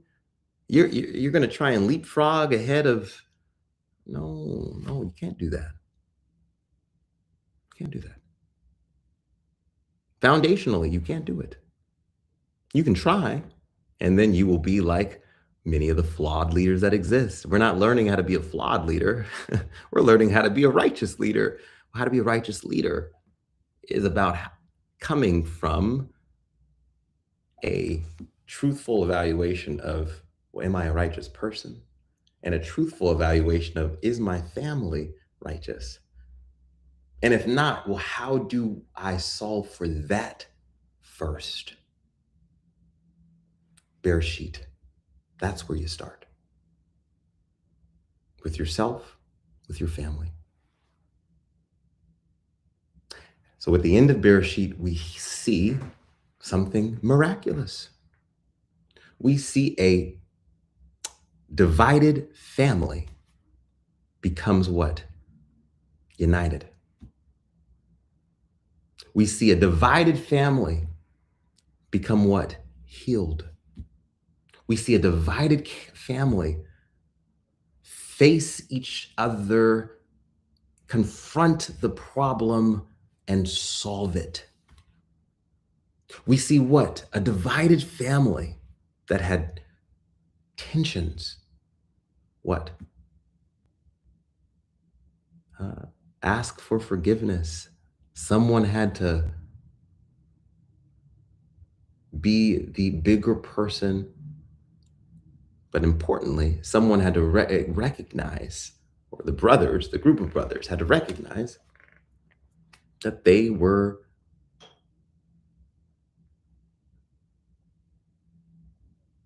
wrong. But you also had to see Joseph do what? Grow as an individual and recognize he was being childish and recognize that he was spewing what? Lashon Hara. That's why you see at the beginning of Joseph's account where it talks about he went to tell his father about how his brothers were doing bad. Basically, he brought a bad report about his brothers to his father. That's what you see in the beginning of Joseph, and compared with this, or in conjunction with this part where it says he was a lad, he was a child. What does that go to tell us? Well, the whole account isn't about Joseph, how he's mighty and great, and how his brothers are wrong. It's about how both him and his brothers had to become better people, which then enabled them to become understanding of each other as a family unit, which then allowed for reconciliation, forgiveness. Joseph had to ask for forgiveness for his flawed ways with speaking negatively about his brothers, but also being very, might you say, cocky, if you will, haughty. I mean, there's some of this wrapped in there. Telling your brothers, I'm gonna lead you. You're gonna be my servants. Oh, okay. Well, I don't know. Maybe there's a better way of saying this, Joseph. But we see this on both ends. So if you're in a family dilemma, struggle, if you're only seeing yourself as the victor, if you're only seeing yourself as right, and the other person or group of people is wrong, well, you're not paying attention to how you solve family disputes. It takes, the reason conflict occurs is not simply because I'm right and you're wrong. In many respects, disputes occur because, there's something I did that caused a feeling or impression or reaction that was based upon your worldview. And I think I need to understand your worldview, because if I understood your worldview, I would have done that differently. And so therefore, let me apologize for the way that I did this, because now I can see it was harmful to your reality, to this reality. So we then come to Shemot, where we see this and. So I'm just simply bringing all of this is coming into now that we've got the how to be a better be a better person, how to be a good family and unit. Divided family becomes what? A united people. So for the first time in Shemot, we are seeing what it means to now join together as a people to seek change. We're seeing the individual ingredients of individual strengths, individual anatomies and personalities. All of it makes up now, a nation, a people. This the United States has this saying. I don't know the Greek version of it, but it says, "Out of many we are one." Out of many we are one. This is what we're bringing into this concept of, well, what makes up a community? What makes up of a nation? Well, what makes up a good nation is you don't ignore one part, or you don't subjugate one part. No, actually, what makes up a good nation is you see how all of the components of the nation, each of the individual cities, families, people, they are now making up the larger whole of the one nation.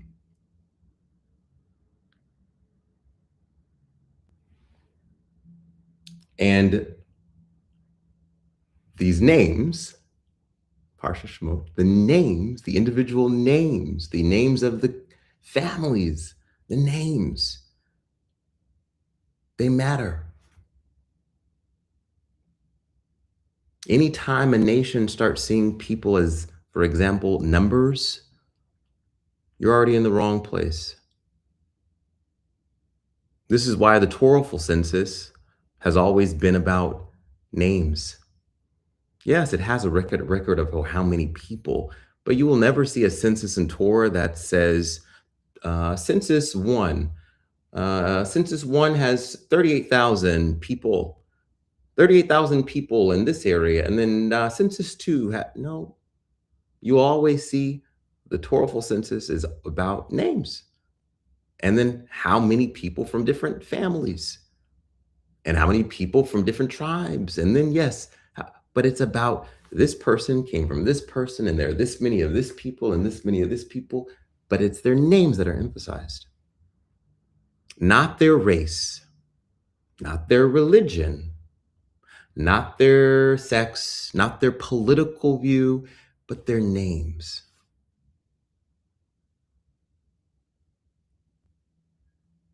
So it tells us something about how we actually form a nation is by understanding the or juxtaposition between an individual, but then how that individual makes up part of the whole of our community, of our nation. And seeing people for people versus a number, versus a data set. And the last thing it tells us is about this and is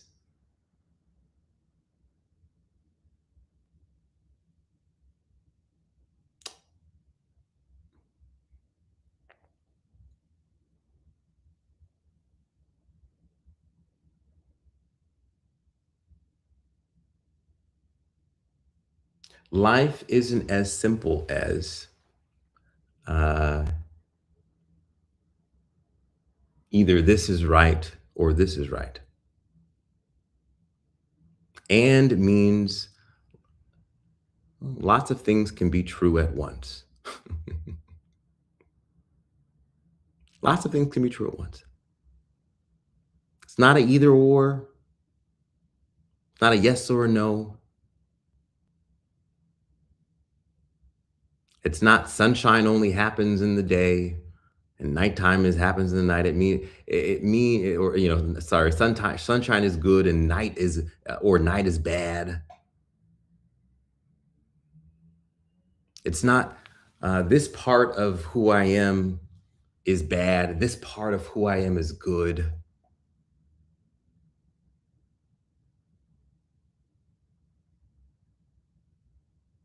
It means I can love all of me, and I know I have so much work to do to become the best version of myself. It means, yeah, okay, well, that family argument happened last week. It didn't quite get solved, and I love my family. I'll try again tomorrow. And I got to now focus on this other thing over here with our community. Meaning we're not segmenting who we are. We're not saying it's not as simple as white and black. And lots of things can be true at the same time. Why? Well, because that is what Yahweh does every day. There's only one eternal truth. But how many different realities exist? Over 8 billion. What we should understand about life is not about what you think is happening. One true reality When that one true reality, Father Yahweh's, which we're always trying to elevate to see his perspective. This is why it's you're never going to grow to completion, because no one's going to be able to ever master Yahweh's perspective and positioning on life, on everything, because it's so nuanced, it's so complicated. It's not as easy as good, bad. Good, you're a good person over here, you're a bad person over here. It's not as simple as Yahweh sees Israel as good and Palestine as bad, Gaza as bad, Israel good, Palestine, Israel good, Iran bad. No, this is the silliness of the world. This is not how the Father Yahweh thinks about anything. This is only like the cable news shows. Much more complicated than this, much more nuanced, and never about a stereotype of a entire group of people. Never about a stereotype of an entire group of people. All of this people bad, all of this people good. It's not how Father Yahweh thinks, and I would caution you not to think this way, or caution you away from thinking that that's how Father Yahweh thinks.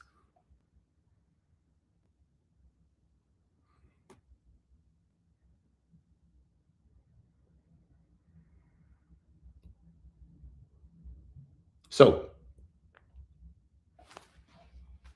now that we've got this out of the way, by the way, I haven't seen you all in a very long time, so I'm not trying to wrap up anytime soon. I'm going to keep going for until Yahweh says to stop. So I'm not in a rush. It's Shabbat.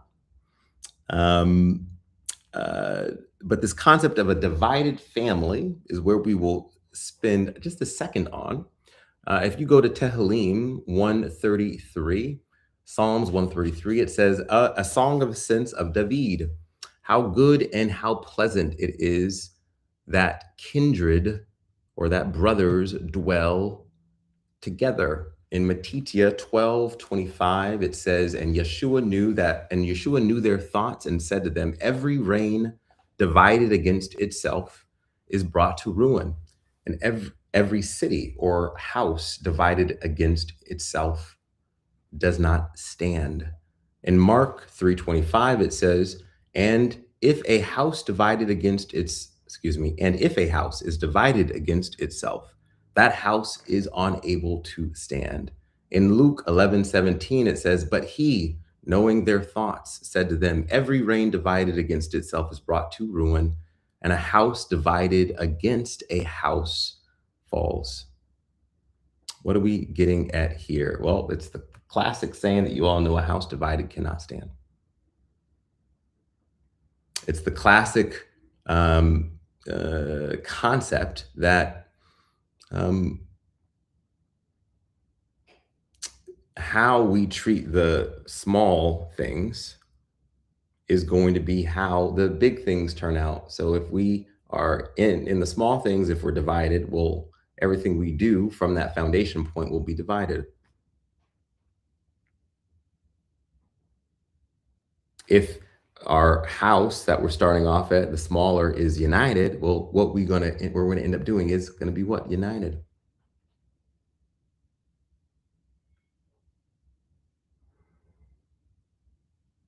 This is why Torah talks about things in terms of houses. The house of David, the house of Israel, the house where Yahweh causes his name to dwell. Things are talked about as a house. What is house? Beit. When we think about the spelling of Bereshit, right? What does it begin with? Oh, Beit. This concept of a house. So it's literally telling us what we're doing in the beginning. We're building our house. We're building our house, as in our individuals' houses. We're building our shared,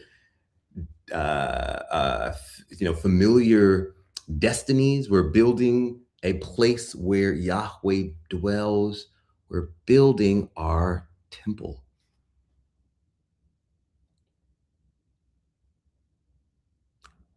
Can't build a city if you haven't built your temple. You haven't established it, and it hasn't been established as united and not divided. What am I talking about? What are we saying when we say a house divided cannot stand? What is division? Well, I want to be clear. Division is not a debate or an argument. That's not division, beloved. Debate and argument is good. Anybody that tells you that debate and argument is bad, well, they don't really understand the Torah, because we've just read all of Bereshit that talks about a lot of debates and arguments within families. And I don't see it so many places where Father Yahweh says, my children, stop this debating, stop this arguing. It's not good. Quite the opposite. We see in Bereshit that Yaakov becomes Israel from struggling or debating or arguing with an angel. And then he's rewarded for doing that. He's rewarded with a what? Elevated name.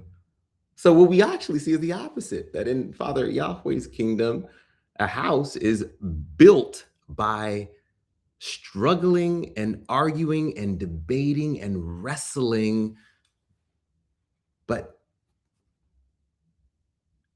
not doing this with division.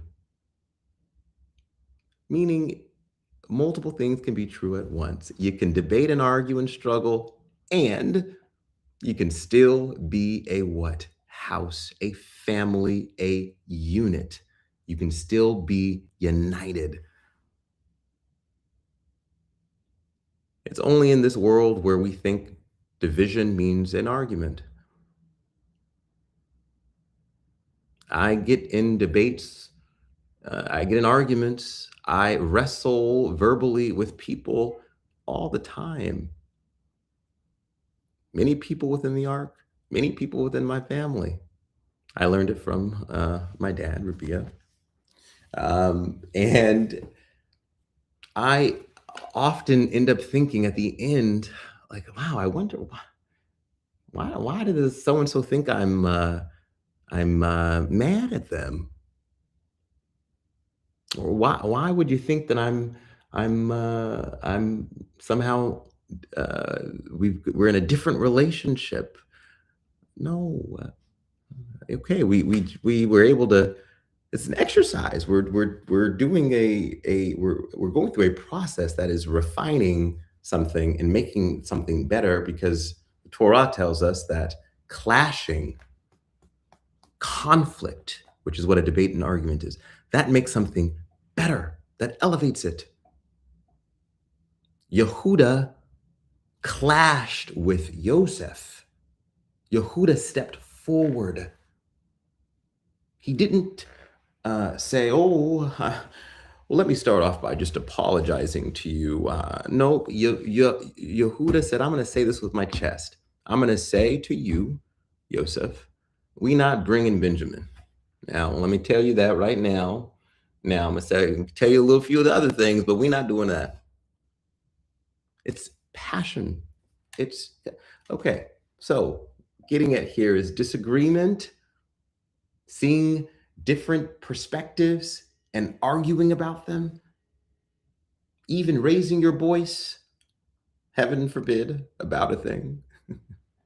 This is all not what I want you to think about when I say a house divided.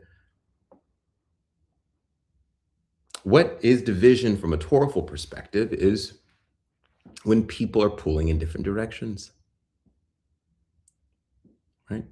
It's why Abraham gets Lot and allows him to go in a certain direction in one moment, but then in another moment we see where they go in different directions. But what ends up happening? Well, Abraham has to go and get Lot and bring him, right?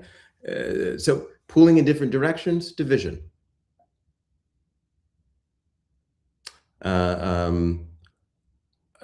Identity, where your identity is not going in the same direction.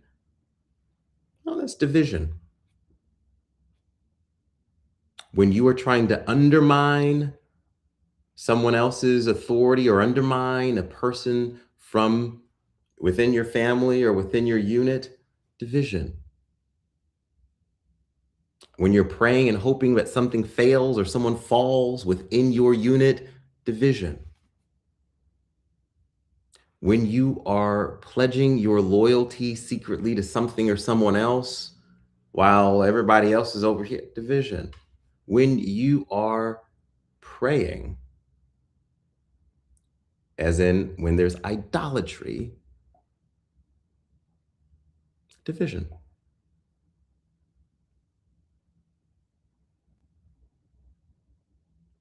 When your loyalty lies in a different place. So this is important because this is the container. Our individual selves and our family units are the container through which flow occurs, right? We talk about the flow from above, right? So a divided container cannot stand, meaning with Father Yahweh, everything is orderly. So if you are feeling division in other aspects of your lives, all I'm talking about is it likely starts with, well, the flow from where this thing came from Shemaim, as in the blessing that's trying to get to you. Well, it may not have fully reached you because Yahweh works in order and everything flows through a process.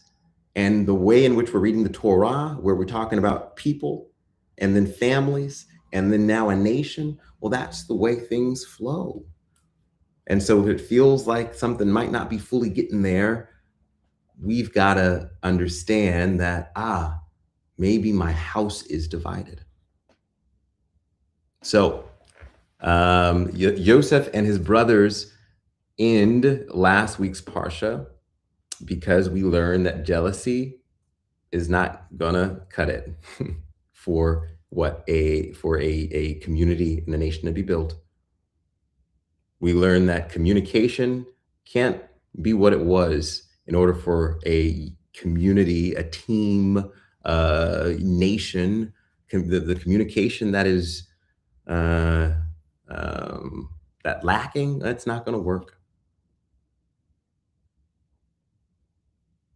How do we know it's not going to work? How do we know then, the years of famine, the years of grief of Yosef, that's how we know it didn't work. What do we see on clear display in last week's Parsha? That literally, Yosef's grief is removed from him when what? There's unity in his household. Yosef is able to utter blessings upon people when his unity in his household is together. Yaakov. Yaakov is able to utter blessings upon people when the unity in his household is together. He was, he had tons of grief, which means what? His light was dimmed. His eyes were dimmed. His light was dim. Grief set in. Why? Because he was only feeling the effects of the way that the order that Yahweh has designed the world is created. He was a byproduct of nature. These are nature rules. Nature rules. So if you're someone who's overly grieving, that is a nature rule that says, well, it's possibly because your family is in disarray. And so there's a thing that you've latched onto within your family. There's a thing that you've latched onto that you are just focused on, but you can't get out of that because that's what the rules say about human beings, relationships, and families and flow. The famine of Egypt is connected to the disarray of a family. The moment when the family comes together and they do teshuvah and they return and they heal, what happens? The famine ends. Years of plenty. And these are the names. All right, next thing that we should look at. And so divided family cannot stand. Divided house cannot stand. It cannot stand, meaning it cannot go into the future of what your mission is. And it's not about you, it's about a group of us. This is what we learn as the people of Israel. So we're now in Shemot. We talked about each of the names, how they all have spiritual blessings upon them. I want to now just briefly talk through this concept of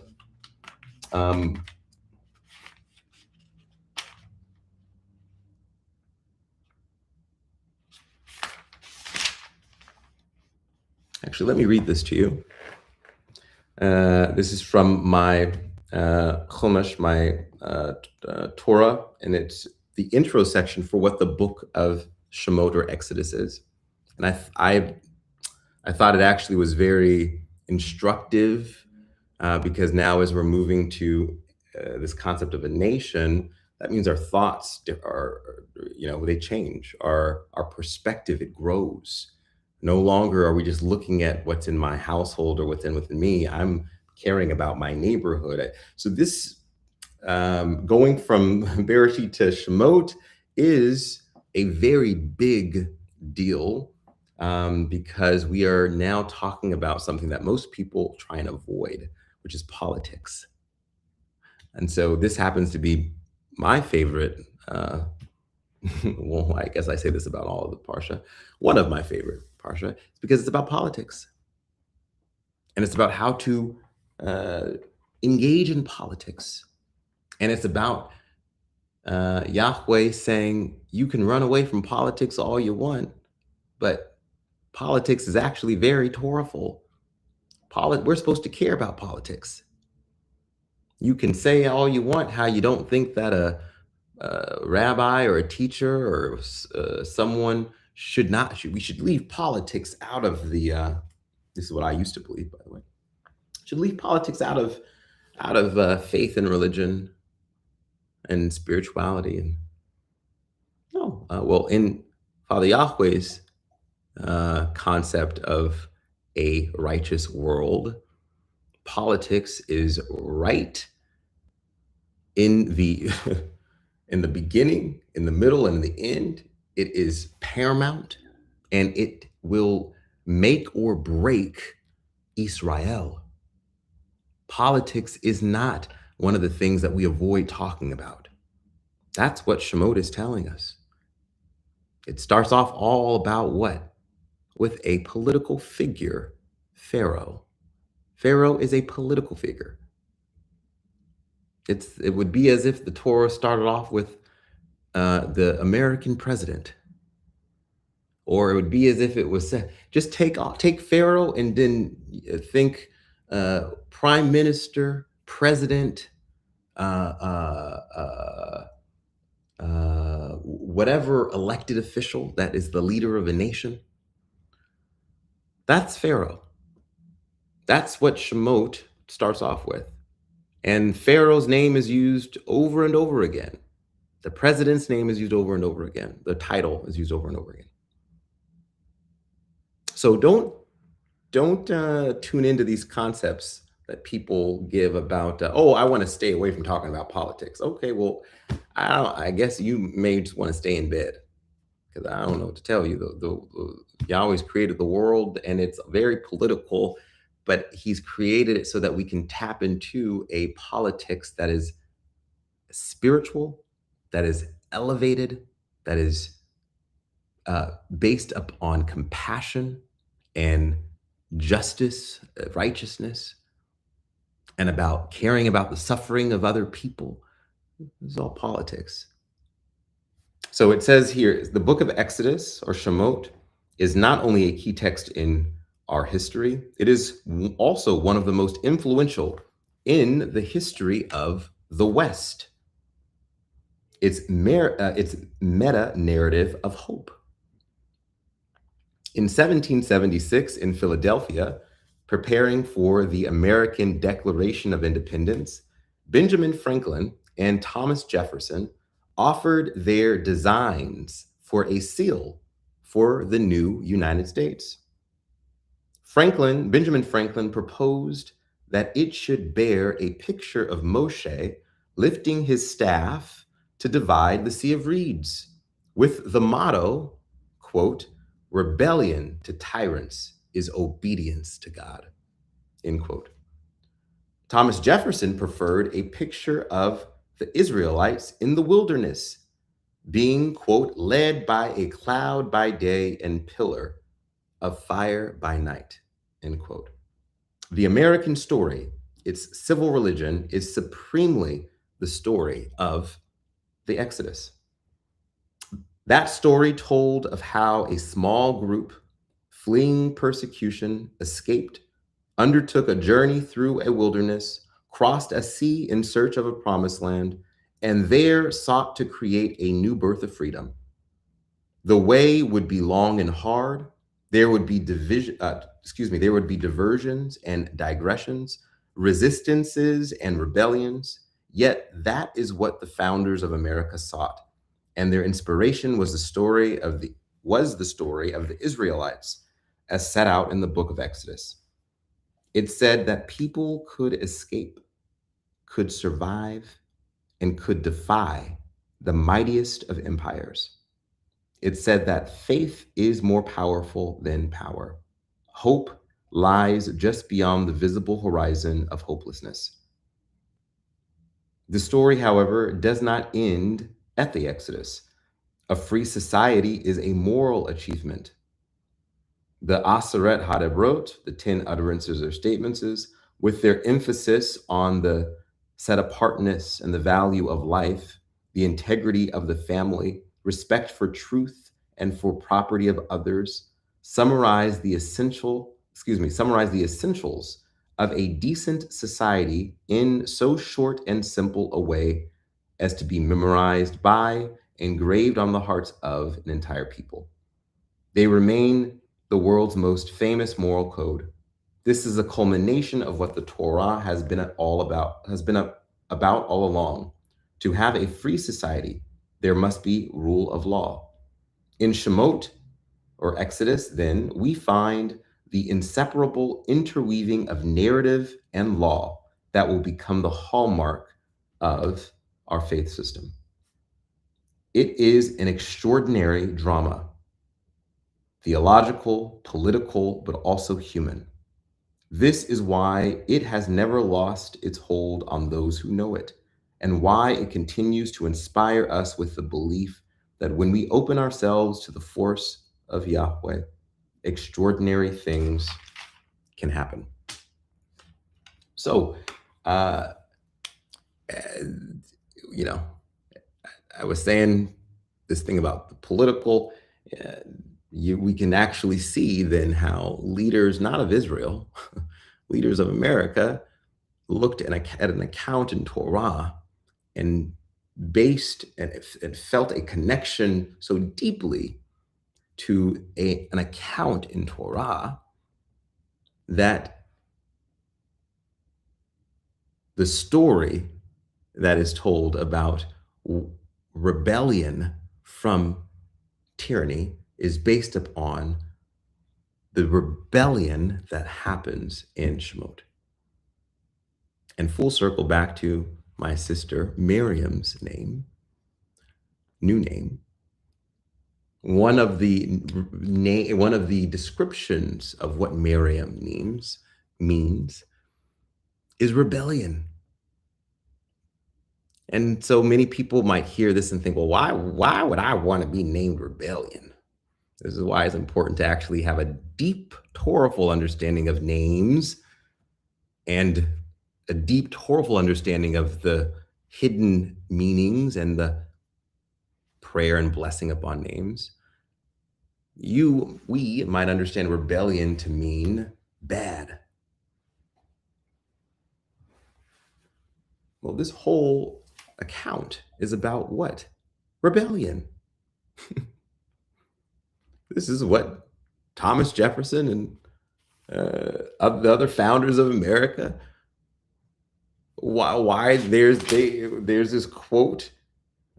This was Benjamin Franklin says, rebellion to tyrants is obedience to God. How might he arrive at saying that after reading Exodus or Shemot? You're saying this as if it's a great thing. Well, yes, this is the Torahful concept of Miriam, meaning one of the names meaning rebellion.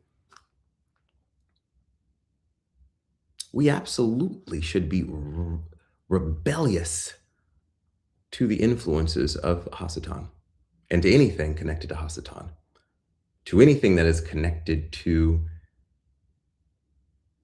individuals that have the spirit of Hasatan. Rebellion is not a bad thing. Rebellion is a mitzvah.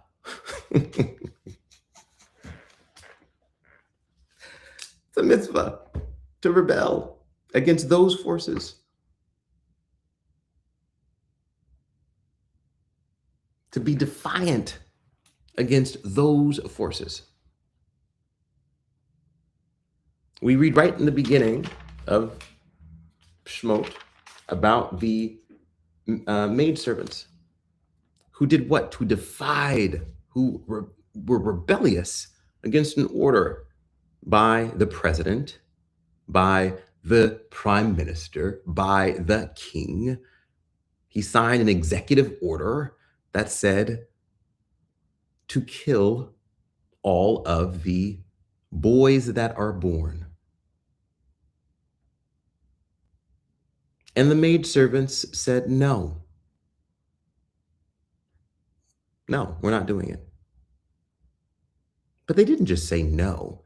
They weren't just saying, so rebellion doesn't just mean say no. They did what? They then were politically savvy, politically strategic. They joined together. It wasn't one individual maidservant. They had a political union that they formed because out of many, we are one. The togetherness of us will make our voice more powerful. And we're gonna actually tell you why. We're not just saying no, we're gonna tell you why. And we see the maidservant say, well, our women are, is valiant the word that they use? Hold on. Our women are full of vigor. Our women are full of vigor, actually. They're full of vigor. And nope, we are actually not in fear of you. We are in fear of Father Yahweh, actually.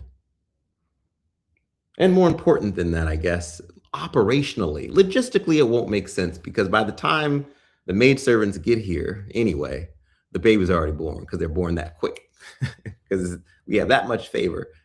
So even if we want it, so it's like it's threefold. One, we're not scared of you, Pharaoh. To be clear, we don't fear you. We honor and respect our morality that comes from Yahweh. We honor and respect our values. We honor and respect our Father in Shemaim, and we don't bow down to you as a human being. That's one. Two, our women are not like the Egyptians. You know, this Kendrick Lamar song, they're not like us. Okay, this is literally what they say here, by the way. Quite literally, what says, we are not like the Egyptians.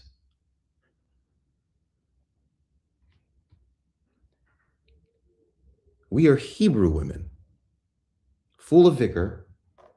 And what that means is, last point, logistics, operations. By the time we get there to even try and help with the birth, the baby's already come out and they're already on their way. So we see this threefold political jolt in response to this executive action or executive order by Pharaoh. But it's still defiance. It's still a no, but it's strategic. You got to say why. You gotta do what? You gotta make a declaration, because just saying no isn't enough. Because Yahweh wants people to understand that where your loyalty lies. If you don't root it in things that are about righteousness and truth and Yahweh, well, then it just looks like you're being defiant for wanting to be defiant. It looks like you're being rebellious for wanting to be rebellious. If you are someone who says no and hangs up the phone, you're not doing it the righteous way. Yahweh says, explain your no. Yahweh says, actually, you should you should ensure that they understand that this is not the right thing or the moral thing or the Yahweh thing to do. And that's why you're saying no. So you got to say that with your mouth. Righteous rebellion. We see rebellion through the moment where Miriam and her mother come together and do what? Hide Moshe for 3 months without doing the second executive order of Pharaoh, which was to throw all the babies into the Nile and keep all the women alive. Well, we see that was we see that there was a defiance to that. They said, no, we're not doing it. We're going to keep him hidden, and then we're going to create a plan that has him, Moshe, yes, still put into the Nile, but put into the Nile strategically after 3 months go by. And then I'm going to make sure he strategically gets to the person over there that I know actually is going to be receptive to what's happening, because I've already done what? I've already thought through the totality of this. I've used my brain and my words to create this reality. And I'm going to watch from the distance, because I actually, this is Miriam, as the defiant, rebellious one. It's telling us that defiance and rebellion doesn't need to be loud, actually, for it to work. It can be quiet. It can be strategic. And you can be at a distance, as in, they don't even know I'm here. I'm in the background.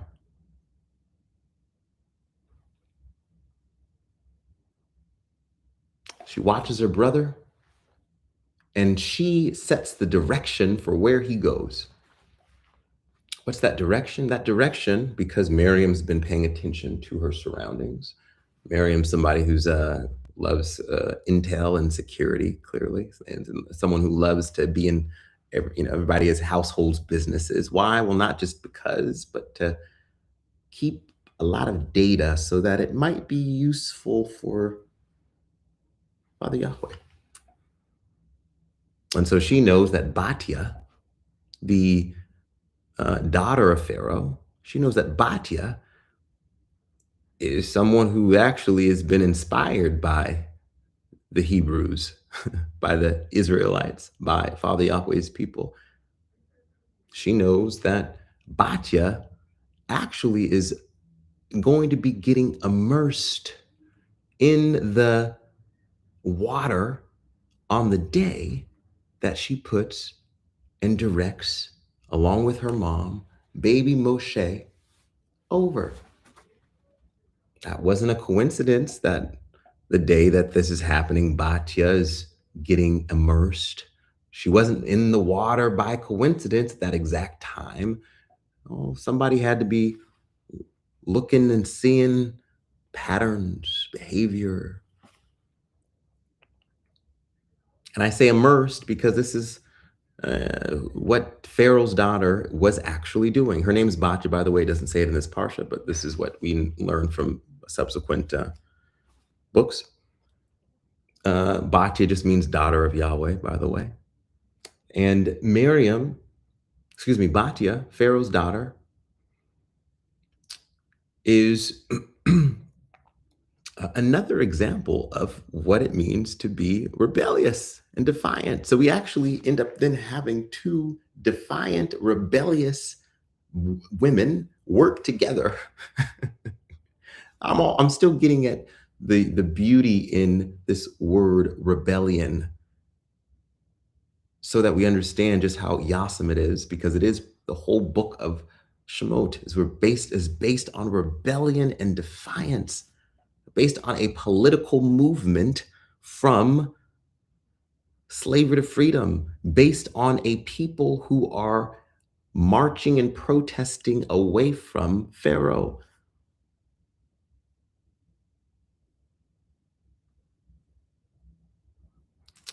Batya says, you know, it's not just that I'm compassionate. Because she sees baby Moshe, obviously. Miriam's strategies are going to work always behind the scenes. So yes, she falls in the Miriam trap. She sees baby Moshe and she's compassionate for baby Moshe. She's compassionate because she's thinking, well, why is it that this baby is here? Wow, and then she remembers, oh yeah, my dad, that's right, he did that crazy order. But why? I'm saying it this way because the 3 months matters. So if the ruler of a society says this must be done immediately, well, most people see all this carried out within this immediate time frame. Well, we have to remember that Moshe, because of Miriam and Miriam's mother, or Moshe's mother, they hide him for 3 months. There's a delay that happens. So when Batya sees the baby in the water, it's not because there are all types of babies at this point in the water. No, there aren't so many. There aren't any. It's Moshe. So initially she's maybe a little bit confused, but very compassionate. And then she realizes, this is a result of my dad's order. And when she thinks this, as with anyone who thinks something like this, because within their family, there's a assumed loyalty.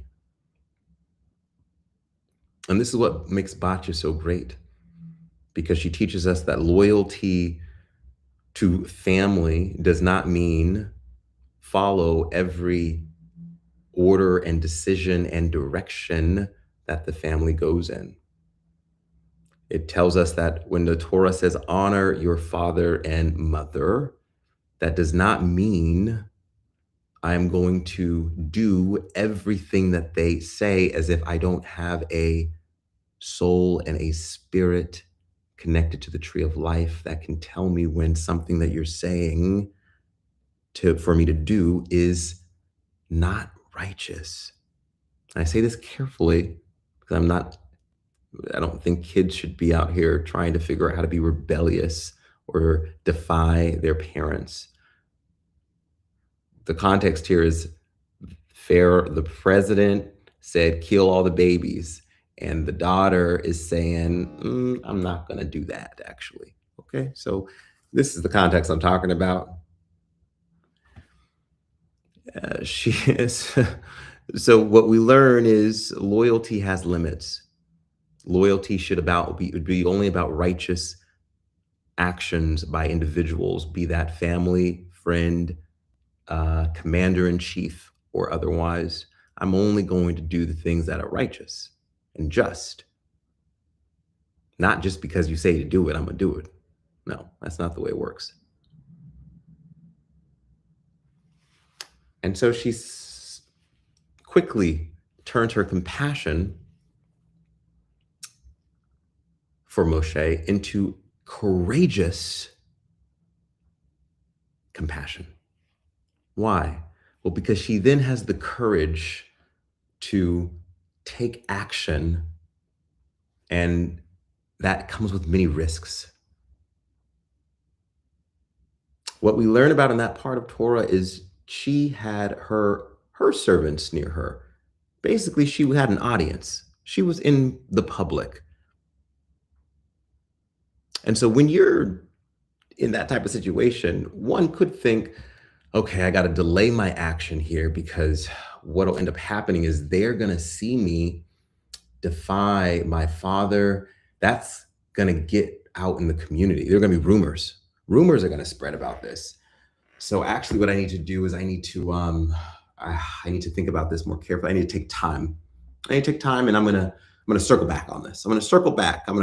Baby hopefully will be there, but I got to think a little bit longer about how I'm gonna make sure the rumor doesn't get out. And your mind can go in lots of different directions when you think about it this way, right?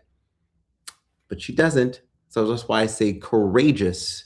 She's courageous in her compassion because she doesn't actually care about the fact that she's doing it in public view, as in the people that work for her can see her. She doesn't care about how it might get out.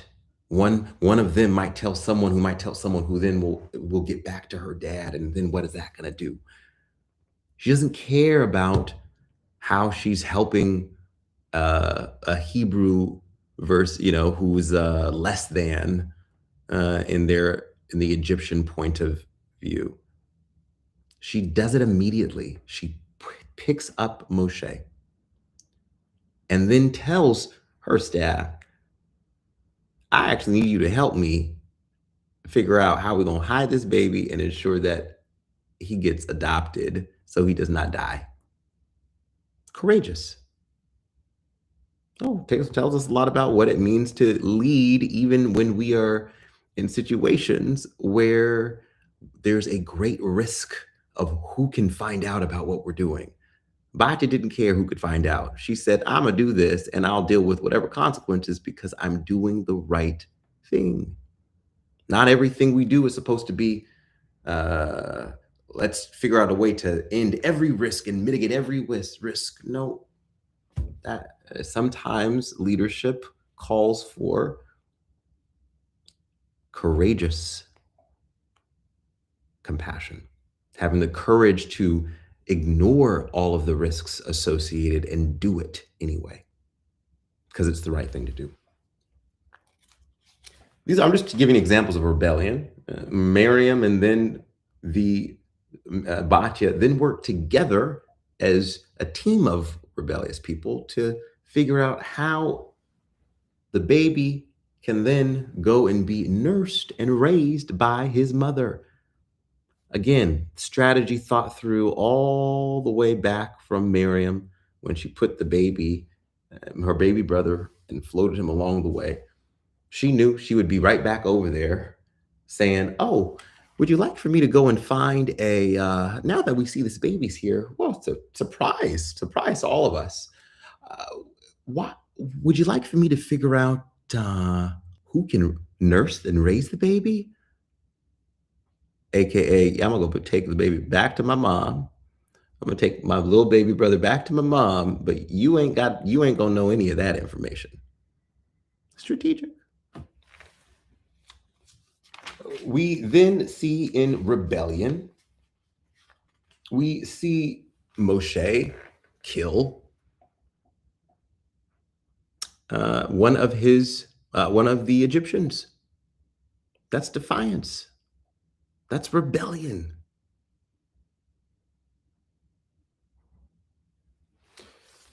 We see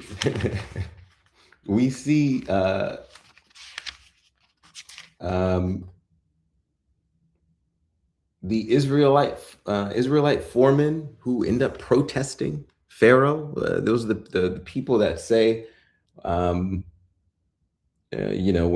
Pharaoh adds more work to the Egyptians' plate, when Pharaoh adds more work to the Israelites' plate, you see these foremen, Israelite foremen, who come and say, and it says protested Pharaoh, and it says, why are you treating us like this? Actually, you're not giving us the what we need to make what you're telling us to make, but you're trying to have us do it quicker when we don't even have the materials. This doesn't make any sense. It's rebellion. It's defiance. You get what I'm saying is the whole part. I'm just giving a few examples of this. So Miriam's name quite literally undergirds the totality of what Shemot names is about.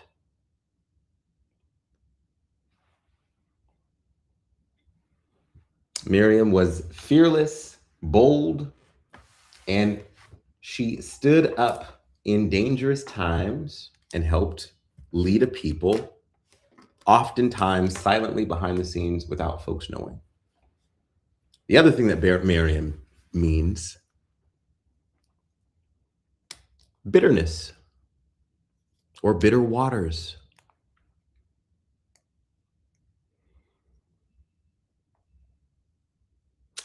And what I find so fascinating about this concept is the reason why in Hebraic thought, this interpretation of her name, bitter waters, maor, which is what we eat, by the way, during Pesach, right? When we dip the parsley into the salt and we eat it, and we're thinking about the bitterness. We're thinking about all the bitterness of the people of Israel and Mitzrayim. This is Miriam. This is the undergirding of her name, the core of her name.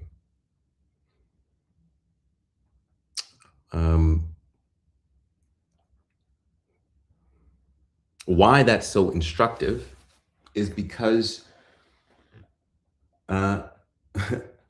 it gets to the heart of the fact that Miriam was born in bitter times.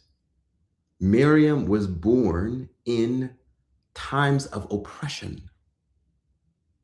Miriam was born in Mitzrayim. Miriam was born during a season of suffering.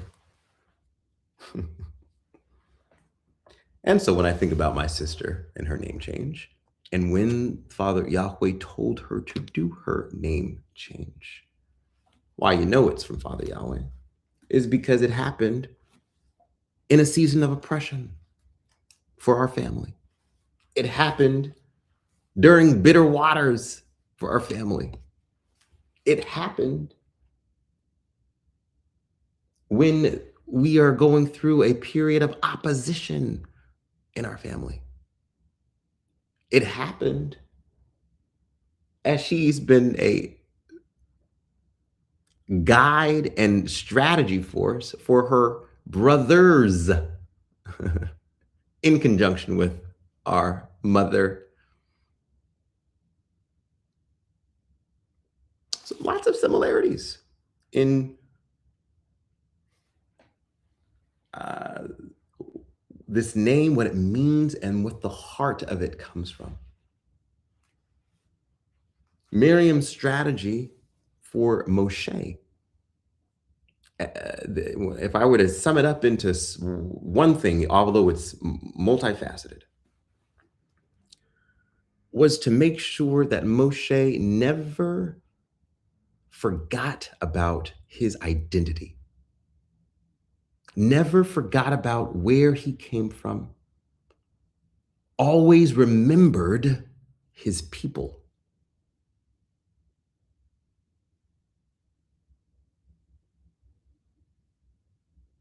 And always remembered the suffering of his people.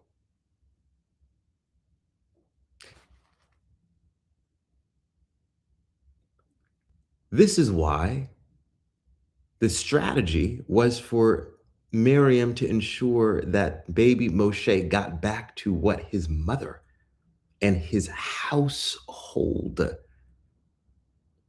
is, because there's something about raising up a child in the right household, in the proper household that is speaking what?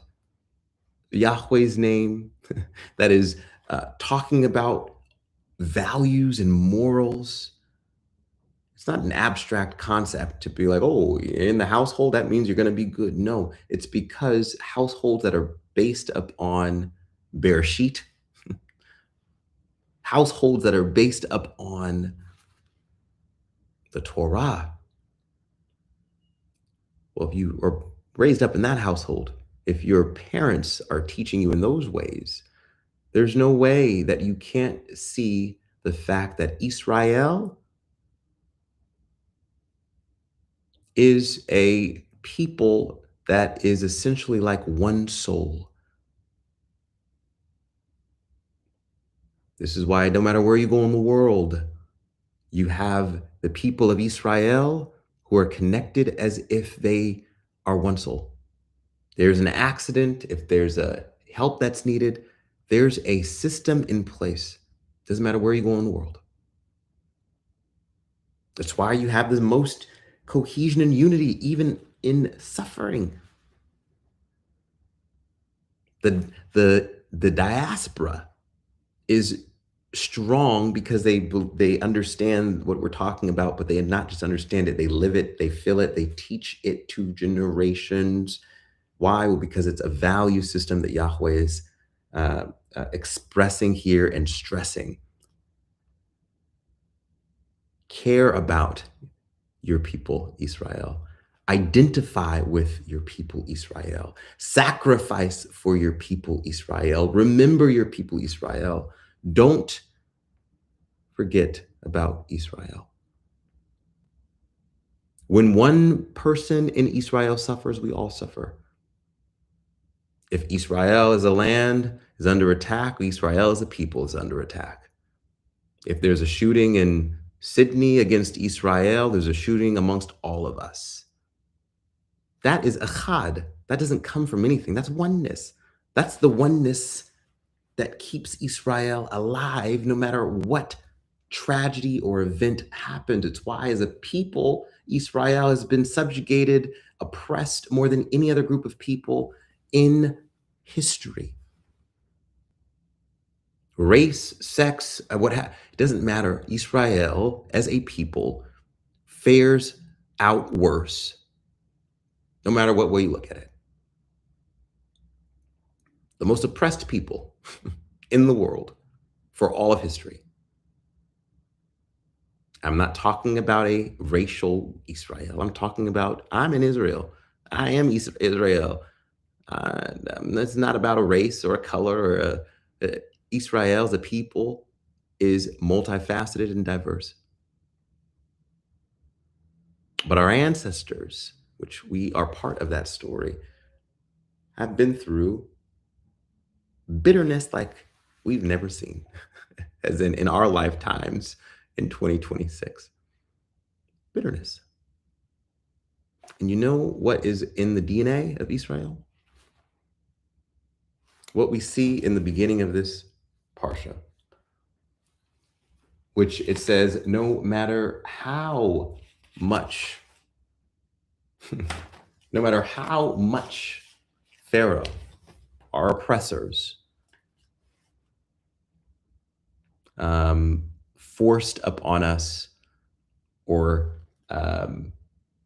how much they oppressed us, we didn't fall. The more we were oppressed, actually, what you see in this parsha, the more we were oppressed is the more we increased and we spread.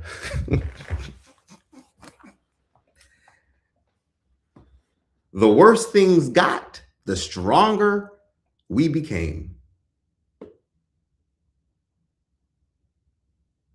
The more you want to throw at us in an adversarial way, the more justice we will be able to achieve on the flip side. The more you try and stop us, the faster we get to where we're going.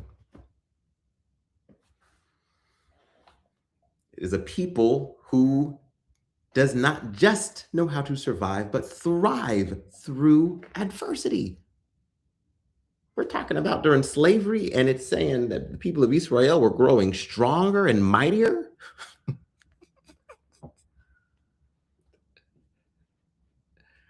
Well, if that doesn't give us, beloved, hope for where we are, despite our adversity, then I don't know what does. Israel thrives through adversity. The more you tell us no, the bigger we become and our blessings become, and People always have these tropes about, oh, Israel is, people who are Jewish, people who are come from this part of the world, what have you. They're everywhere. They're over everything. Okay, this is a trope. And when I read this section of scripture, I'm like, well, yeah, the worse the worse anti-Semitism gets, and the more subjugation you put on the people of Israel, and the more, the Torah is telling you what's going to happen. We're going to grow stronger. We're going to grow mightier. And we're going to thrive during adversity. This is in our DNA. The bitterness, though, that we're talking about, the bitter waters, this oppression that Miriam is born under, that we think about in Shemot, or think about when we're eating the parsley and the salt. And what we're getting at there is bitter waters create a strong people. Bitter waters and suffering create a mighty people. Bitter waters are necessary for us to grow into who we are. Moshe was put through bitter waters. His sister helped put him in those bitter waters.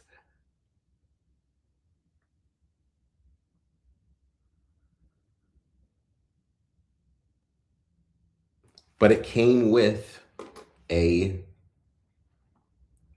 solution that was up ahead.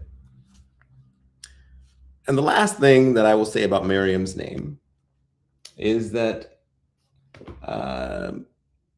many people actually believe, and I found this to be fascinating and also very spot on with my parents and their thinking behind our Goyim names, which kind of still relate to, I guess, our Hebrew names, birth names, if you will. Many people in Hebraic think that Miriam means beloved or loved one, which I find fascinating because Ahavia means love, and that is based upon my sister's birth middle name, which was Greek, agape. So our names sometimes end up still making this getting us back to this place of it all makes sense. Greek love ends up being Hebrew Ahavia love, which ends up then being Miriam, which still is love.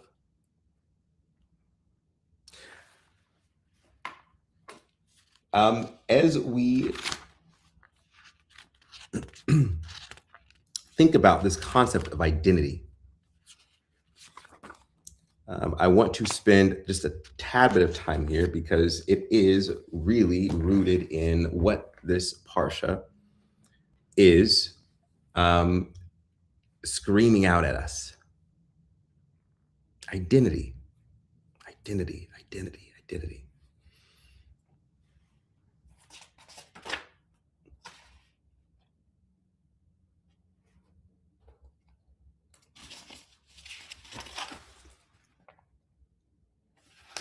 Moshe is someone who had multiple identities.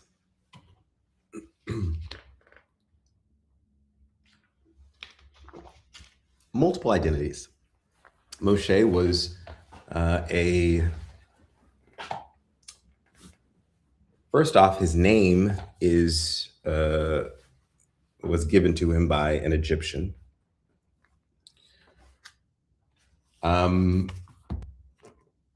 As in Batia, Pharaoh's daughter. So his name is actually not Hebrew. Moshe is a Egyptian name. So doesn't have a standard or typical Hebrew name. Moshe is someone who was raised in an environment that was not, and I'm saying raised, I'm saying after the point of him living with in Pharaoh's kingdom, if you will. So, yes, I think in Hebraic thought it was 12 years that Miriam was successfully able to have Moshe raised up in a Jewish household or um, a household rooted in the Torah.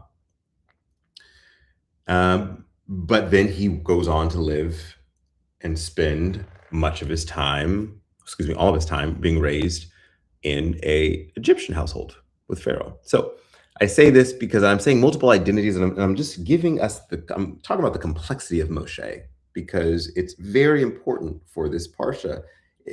There are kids out, and I'll try and relate it back to what I'm talking about in today's society. There are lots of kids who are in two-parent households. My niece Kamaya is in a two-parent household, as in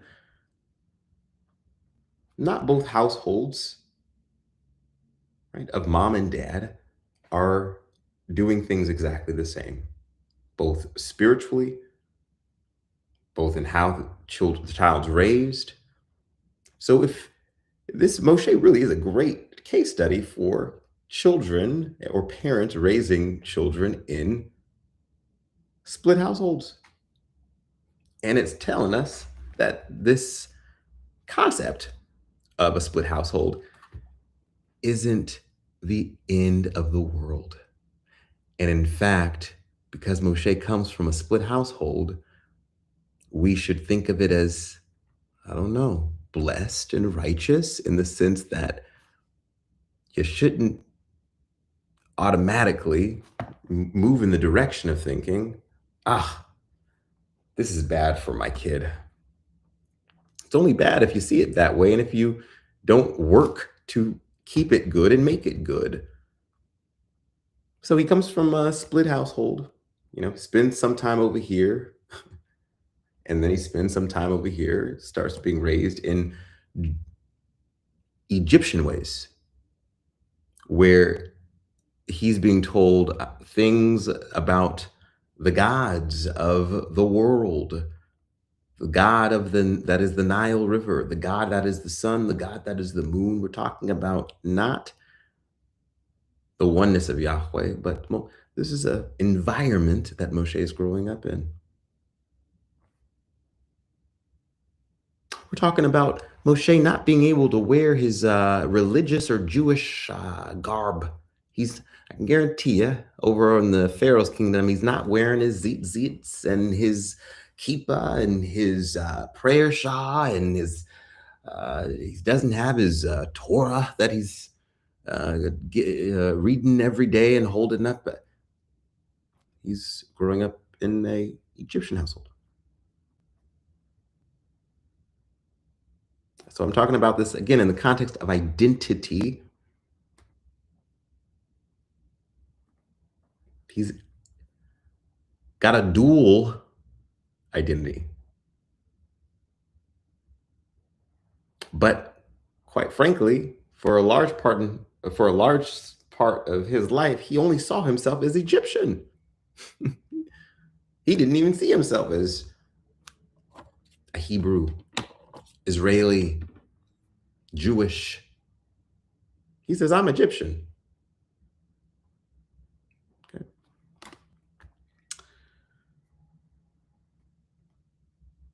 We're talking about someone who came from a very privileged background.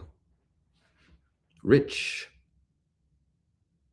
Wasn't part of any, his formative years weren't poor. He was not part of some big oppressed group of people in terms of how he saw the world. He was pretty privileged. He got what he wanted when he wanted because he lived in the kingdom of the richest king in this point in history in all of society and all of humanity. He didn't struggle.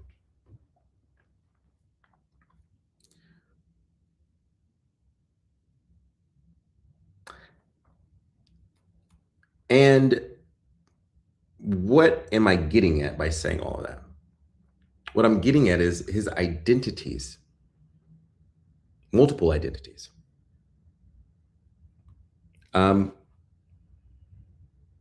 Did not change the way he felt about what was his identity.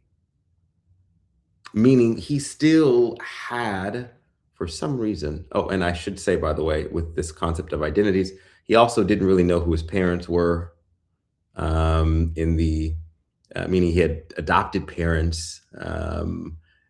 He knew his parents were, but they were adopted, so he had multiple sets of parents. Anyways, this concept of identities is important because even with all of the ways that he could have gone in terms of choosing how he, what was his worldview, right? We view the world through an identity. We have to pick one, or sometimes we pick multiple. You've heard of this concept of identity politics, right? Which is, oh, I'm going to think about or vote according to. Okay, well, we all have a race. We all have a sex. Meaning you can be a feminist voter. You can be I guess the opposite of that would be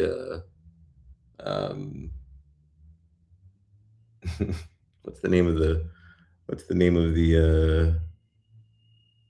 the folks who don't like feminism?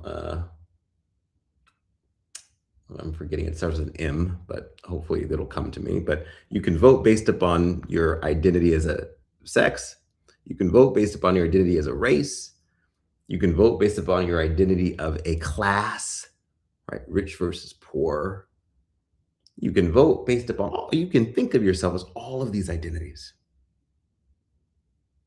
Moshe had a lot of them. He could have chosen lots of different categories of identity. And he chose the identity that was based upon his soul. He chose to identify with his soul. He chose to identify with his faith. But I'm not talking about faith as in religion. I'm talking about the experience of knowing that I come from a community, a nation, not a religion, but a nation called Israel. Not Judaism, from a nation called Israel. I'm going to identify with Israel. How do we know that he did this? Well, because it says in Shemot, when he gets older, it says, and he grew older, and he walks out of the kingdom and the palace of the Pharaoh, and he sees the sweat and the toil of his brothers. He sees the oppression of his brothers, of his siblings, of his community. How might he have known that this was his group of people? Because it was a feeling he had. It was a soulful feeling. It was a identity that he connected with. He realized, wow, there's a familiar feeling about all these people because what? I was raised with them. Hence the strategy of Miriam, the importance of this strategy. He would not have been able to identify with his people, with Israel, had he not been raised by his household. Tells you the importance of raising up a child in the Torah. You always will identify with Father Yahweh is what we're getting here. he decided, I'm going to identify with Israel. And what did that come with? It came at a considerable cost.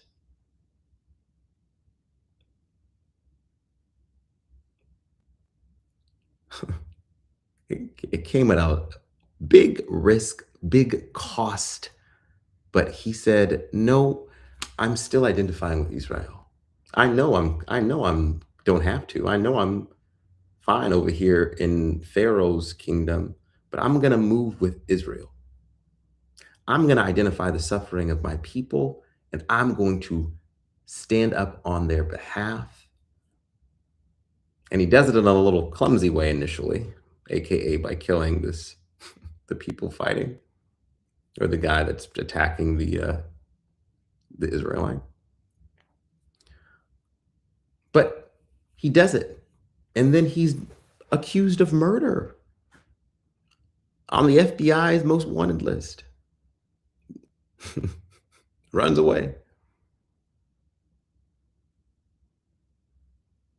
Did he then say, "Oh, well, never mind. I'm gonna go back to. I'm just gonna be with the people. I'm in Egypt. I'm gonna go with my other identity." No, he says, "I'm choosing Israel. I'm doing it at a risk. I mean, yeah, I may have done this thing over here. I got an accusation, but I'm still standing with my people, and I'm going to then advocate on my people's behalf." This is important because we all can have multiple identities, but the most important identity that we have is our soul and where our soul is connected to. Is your soul connected to the tree of life, or is it connected to whatever else is out there, which is about death? Is your soul connected to the name that brings about healing, health, and prosperity, which is connected to Israel? Or is your soul connected to the names that bring about death, destruction, chaos, which is Egypt?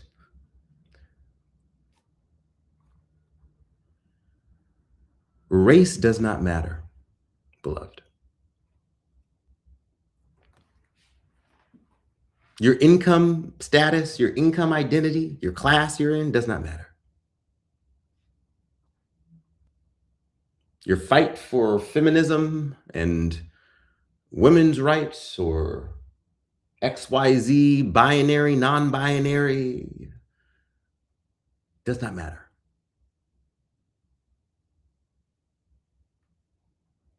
And when I say does not matter, I'm saying it in the sense of it does not matter when you look at it through the lens of what matters most. It's your identity of your soul, which your soul doesn't have a sex, your soul doesn't have a race, your soul doesn't have a pronoun, your soul doesn't have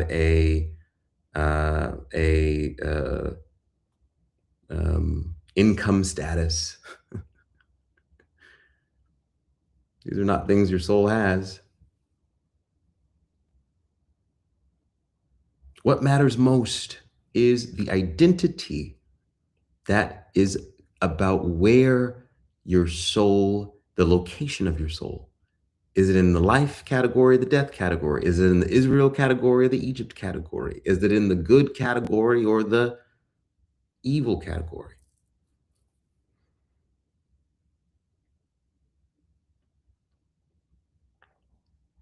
And I love this because a lot of us struggle with our identities. We're so many things. We're diverse, beautiful, multifaceted people. And we see in this account that Moshe is someone who struggles with his identity. Who am I? Where did I come from? Who are my parents? What is my community? Where am I from? If you've ever struggled with any of those questions, Moshe struggles with them.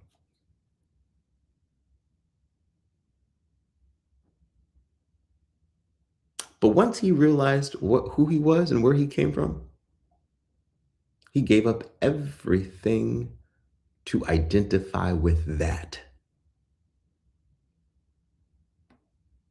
He identified with Father Yahweh, and he put Father Yahweh first and foremost, no matter what.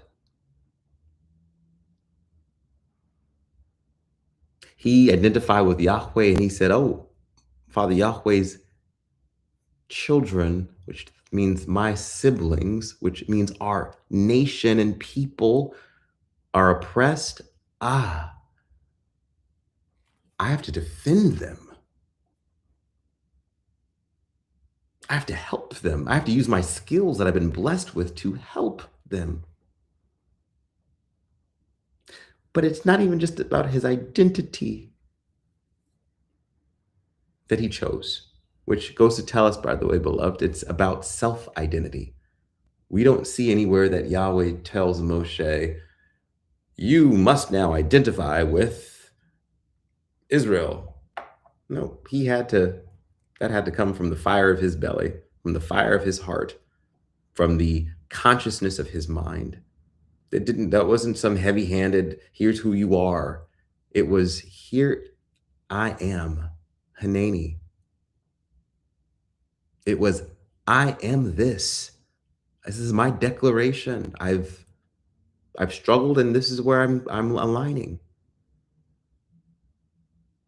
But even after all of this self-identity. You want to know what happens?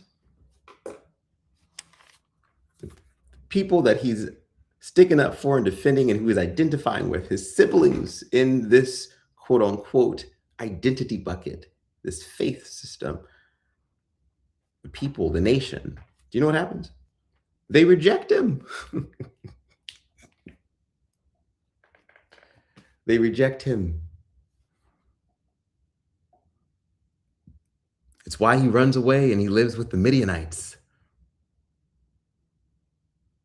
Because he sees what are his people then fighting in a subsequent fight. And he says, why are you laying hands upon your brother? And they tell him, who do you think you are? You're not even one of us. What do you think? You're our leader? I don't know. I don't know. We don't know who you are. This is what happened right after he says, oh, these are my people. Let me go and help my people. Right after that, they say, you're not one of us. I don't know. This is not the place for you to be expressing your identity. Go ahead and do that somewhere else. Okay, so we see that self-expression and identity, where your soul says you are, you're invigorated about it. It might be rejected by the political concept that exists about these people, this nation. I'm telling you, when we say politics is part of all this, Yahweh is wanting us to see that politics is about within the totality of it. There's a politics about who makes up a nation.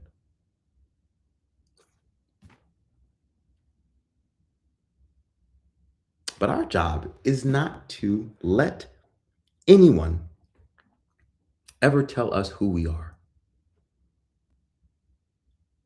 Even the people within your own household, within your own nation, within your own identity, within your own faith, we cannot let anyone tell us who we are. It didn't push Moshe to saying, oh, well, never mind. I guess I'm not part of the people of Israel anymore. Let me scurry and go back to Egypt.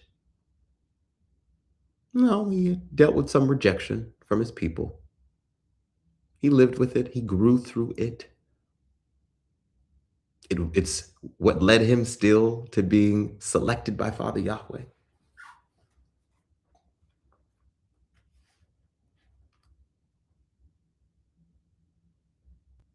When you, beloved, make the choice to identify as Israel, become immersed in the faith system of Israel, learn the ways of the Torah, don't ever let a political system, and it's accepted by Shemaim, as in heaven by Father Yahweh, don't ever let a political system tell you you're not who you believe yourself to be and who Yahweh knows that you are.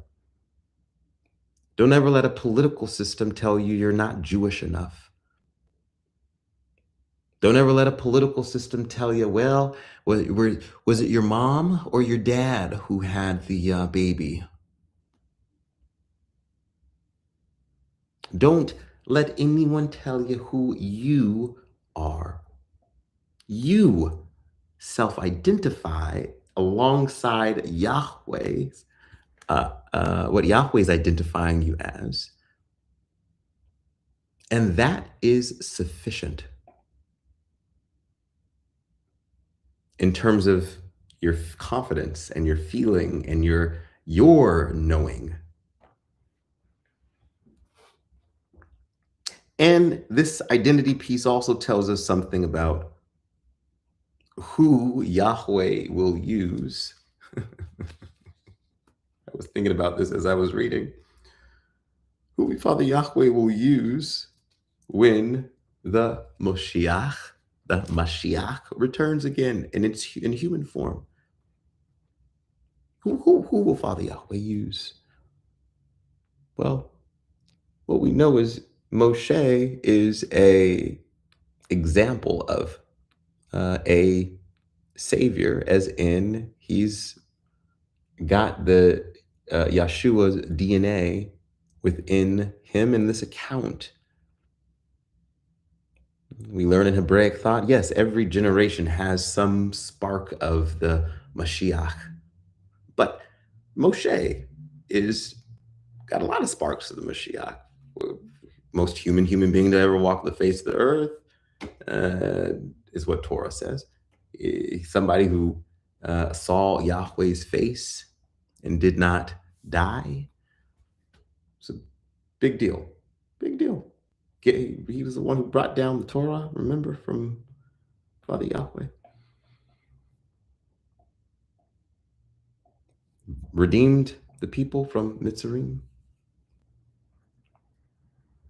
That Moshe was not your typical Jew that you would think about.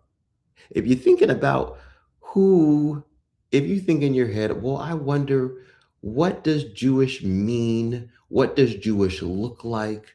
What does Jewish sound like? Remember, he didn't say so many words. He had a speech problem.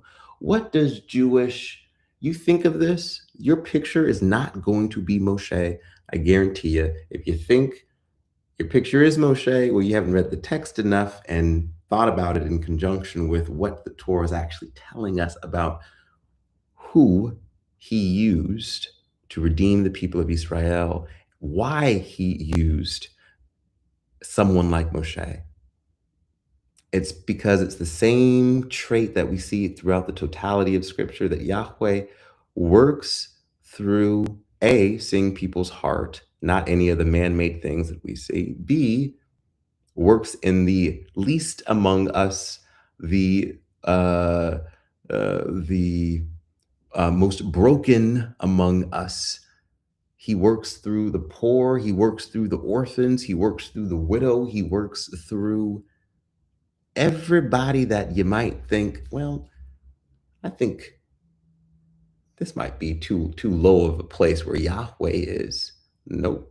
Yahweh is going to work through that place, through that person. He's going to raise up a standard, raise up a person. Same reason King David, who comes from a family, a parents, born out of wedlock, and through I guess what you can say, baby mama drama version of modern times of King David, was not the beloved. Why Father Yahweh used him?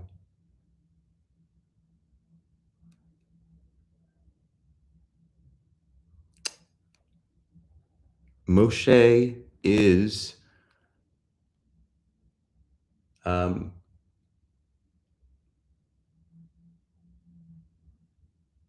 the identity of Moshe externally, to the, I guess, the external eyes, right?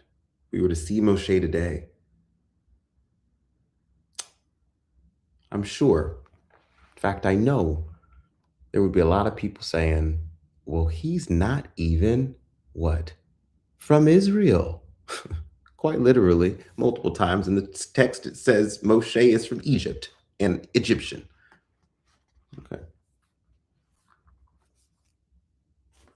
He's not even, he doesn't even speak good. He doesn't even look like us. He doesn't even know all that we know in Hebraic thought. The rabbis, he doesn't know the rabbis. He doesn't know the Baal Shem Tov, and he doesn't know the. I'm just giving you an example of this because it's important that if we are looking at who Moshe is, what his life is, and that he is a redeemer for Israel and a model for what is to come in when Yahshua returns again, and the human being that Yahshua will work through, we have to then be careful about all the preconceived notions and stereotypes and ways that we judge and mischaracterize based upon our perspective and our perception.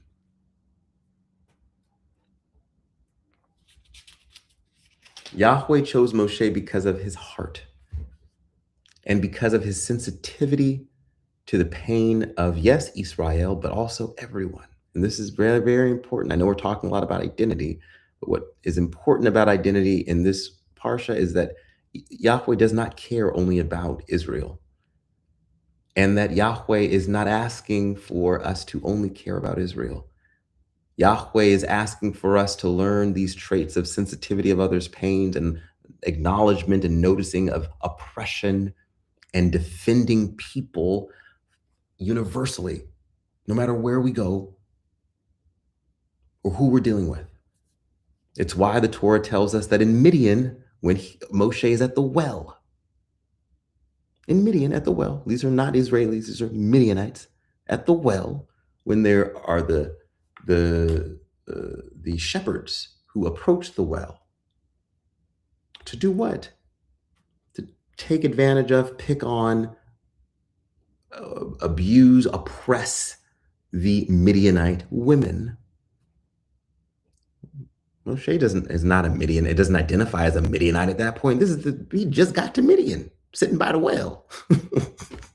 He surely is not saying, oh, now I'm a Midianite.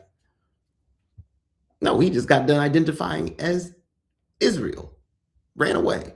Now he's at the well, sees oppression happening amongst a different community, a different group of people, and he stands up, and it says, the Torah says, and he defends the Midianite women against these men, shepherds.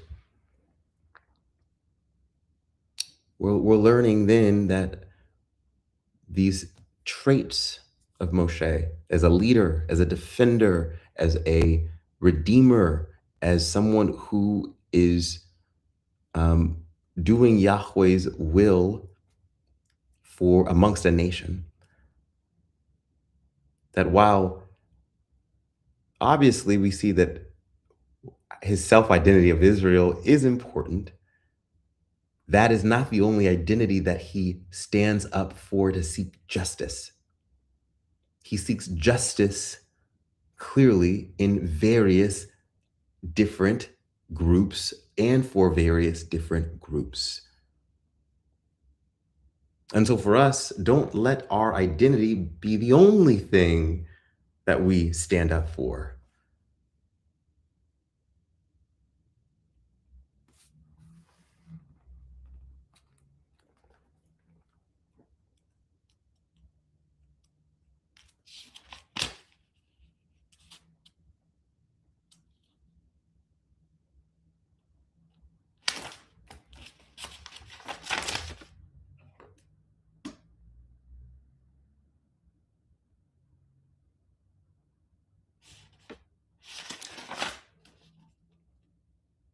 Beloved, we are going to take a brief break.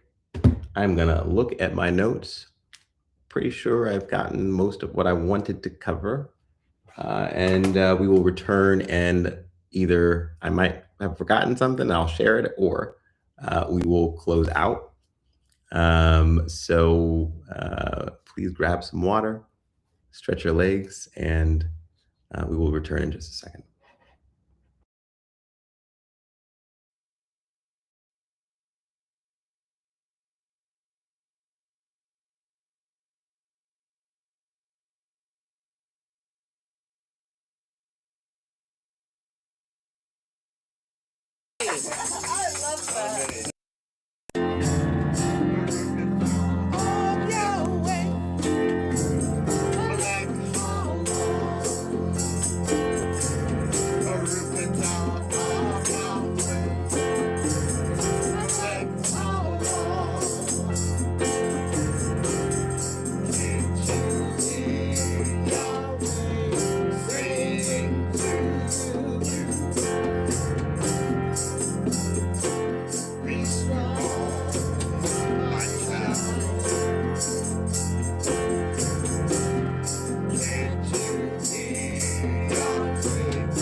Amen.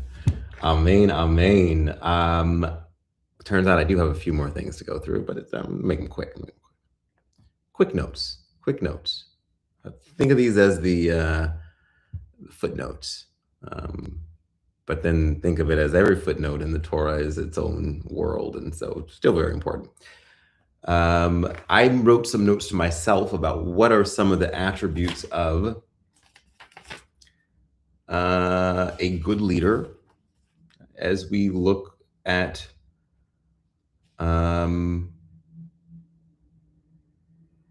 all of the leaders across this Parsha. And I say this because one could easily think that this Parsha is all about Moshe as a leader. It's why I talked about Batya and Miriam and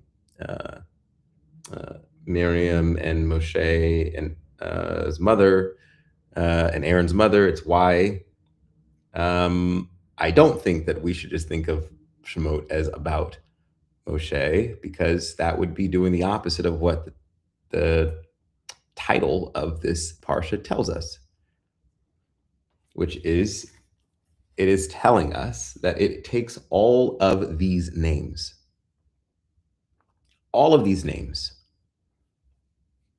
all of the names that are listed, both in tribe, in the blessings, and then in the people who are part of the accounts and what they do, in the people from Egypt that are named, the people from Israel that are named, the people from Midian that are named.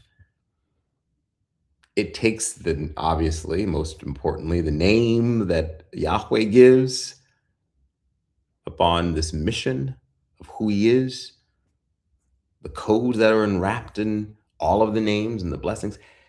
It takes all of these names under the direction of Yahweh, the eternal name that sets everything in motion.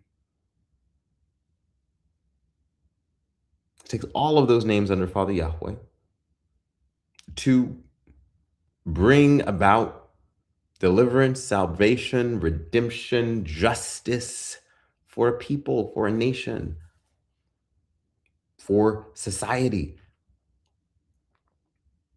It is not just one person. It takes each person doing their part, understanding their spiritual gift, using their spiritual gift, grabbing hold of the blessing of their name, using their name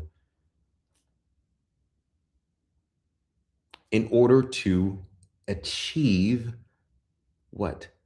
Justice, righteous ruling, righteousness, Sadek, justice. If any of these people were missing, any of these names were missing from this account, there would be no Moshe doing anything. If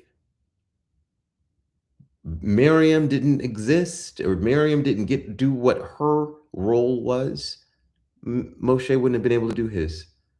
If their mother wasn't able to do her role, there wouldn't be any Moshe. Well, I mean, that's quite literally, and that's science and reproduction. But if dad didn't do his role, there would be no the three of them. Okay, you get it. It's important to note, though, okay, that the leadership, the qualities of, and the things that we pull out about the leadership of the leaders, plural, in this parsha, are across the board and should be across the board. I said I have a list of them, but I'm actually not. It's long, so I'm not going to go through them. I am actually just going to pull out the one that I think is most instructive for us. And this is just to build up on last year's, I think, Parsha, where we spent most of our time talking about the burning bush.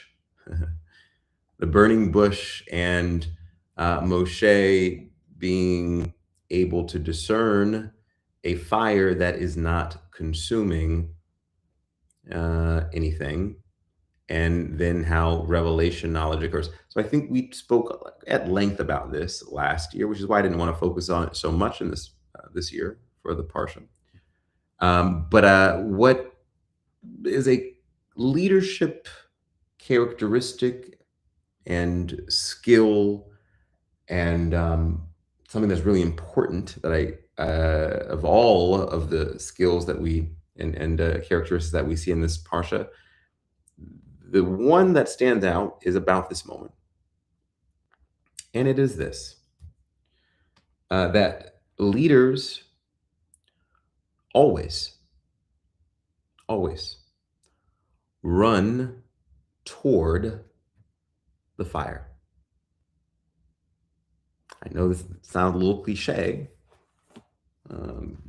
but it's important to note because it's what Moshe does in this burning bush moment. And so we can see this for exactly what it is. Oh, he's going to the bush that's burning. Got it. Well, what's something that's a little bit deeper underneath just we read he's going to the bush, the burning bush. What is this telling us for today, for example, about how we should think about fire, as in conflicts or challenges or justice work?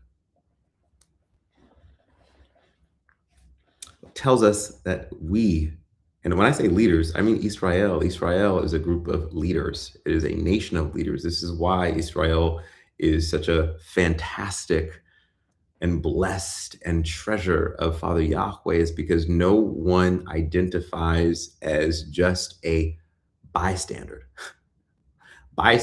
in Israel. Everyone's leaders. That's why I'm saying all of these names of leaders, it's important. Everyone's a leader. That doesn't mean that everyone's the leader of a mission.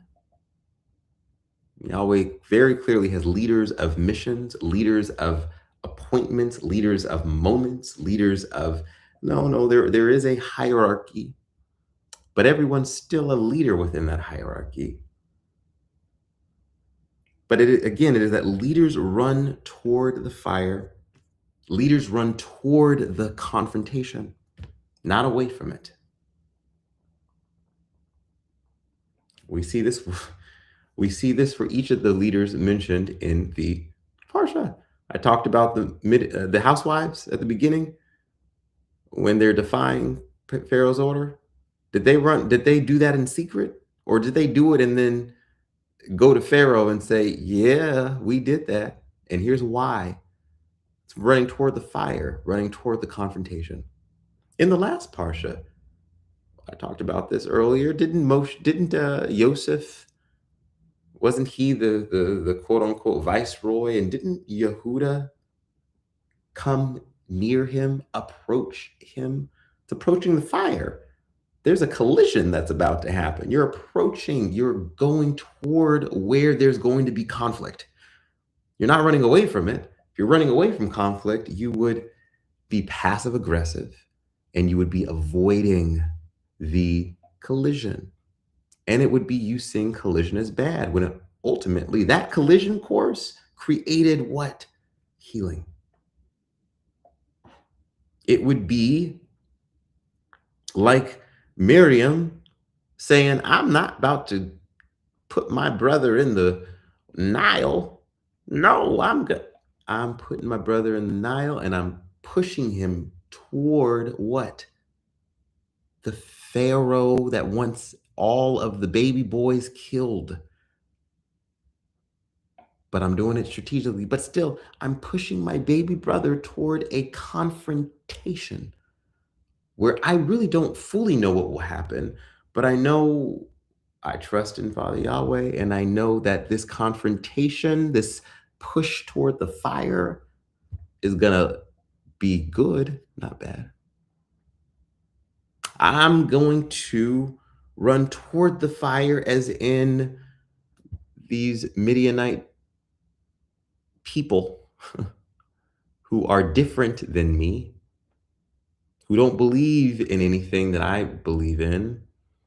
But hey, this conflict of belief systems, I'm not going to use that as an excuse to not make community with these people. In fact, I'm going to marry one of them and have a baby. But I'm not going to let my belief system stop me from building community, real community with these new people that I'm just meeting. I'm running toward the fire.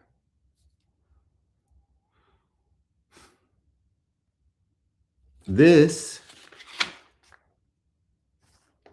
is step one of leadership, running toward the fire. Step two about the fire is not letting the fire consume you. Not letting the fire consume you. So running toward the conflict, but not letting the conflict consume you. Running toward the oppression, but not letting the oppression consume you. Running toward the family dispute, but not letting the family dispute consume you. Running toward this new community, but not letting the thought and all the stuff about running toward that new community consume you. Okay, that's exactly what Moshe had to see with the fire that was burning and not being consumed. Meaning, when you understand that each fire that exists, that you're running toward, each conflict that exists, that you're going to help solve or make a confrontation around, each oppression, and that is a fire that you're going to help extinguish. But I'm not going to consume and let it consume me. That's how we know that we're doing it righteously. Why? Well, because we then know that Yahweh is the fire.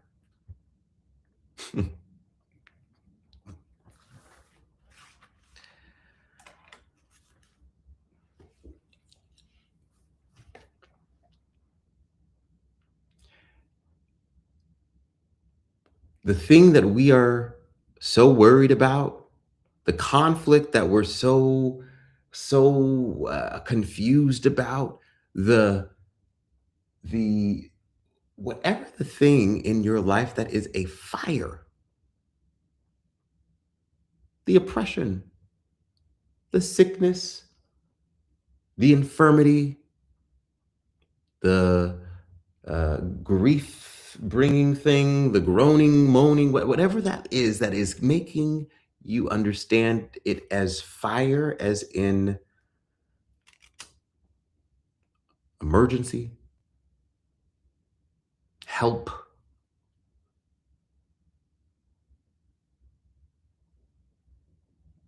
injustice.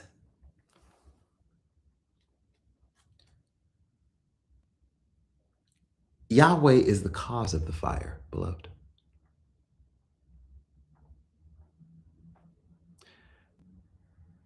So I'm saying run toward the fire is what leaders do. I'm saying don't let the fire consume you. I'm then saying you got to see the fire as Yahweh. Yahweh doing what? Well, what does Yahweh do in the fire moment with Moshe? Yahweh does what? Reveals himself. He's hiding in the fire. He's hiding in the fire, Father Yahweh. You know who's hiding in the fire that you are trying to tackle? You know who's bringing about that fire? Father Yahweh. But it's in order to do what? To teach you. To do the same thing that we see on display in when Moshe is talking to the burning bush that isn't being consumed, meaning you're not letting the oppression or you're not becoming a victim. You know, you don't have a victim mentality. Oh, look, oh man, I gotta look at this fire I'm putting out. Oh, it's consuming all my time. Oh man, all this work I gotta do. No, you're doing it wrong. Doing it wrong. The fire is not supposed to consume you. It's a fire. You got to work on it. You got to meet it. You got to confront it. It's not supposed to consume you. It's not supposed to overtake you. It's not supposed to be the thing you only doing, thinking about, and you don't have nothing else to do but to think about your fire, your injustice, the injustice of the community, the family injustice. It's not supposed to consume you. When it consumes you, it no longer is of Yahweh. And I'm being particular here. Every fire is not Yahweh. It is the fire that you know how to use your soul to control your body, your good inclination to control your evil inclination, as in, this is not going to subdue me. Because when you tap into the goodness of every part of everything, it's Yahweh. When you tap into the goodness of your fire, when you tap into that thing, you're going to see how easy it is. You're going to see how simple it is. You're going to see how lovely and beautiful it is. You're going to see how much you're learning and growing from Yahweh. You're going to see how much the fire is teaching you how to talk to Yahweh. You're going to see all of that when you don't let it consume you. When you let it consume you, when you're talking about it every day, all day, when you're trying to spend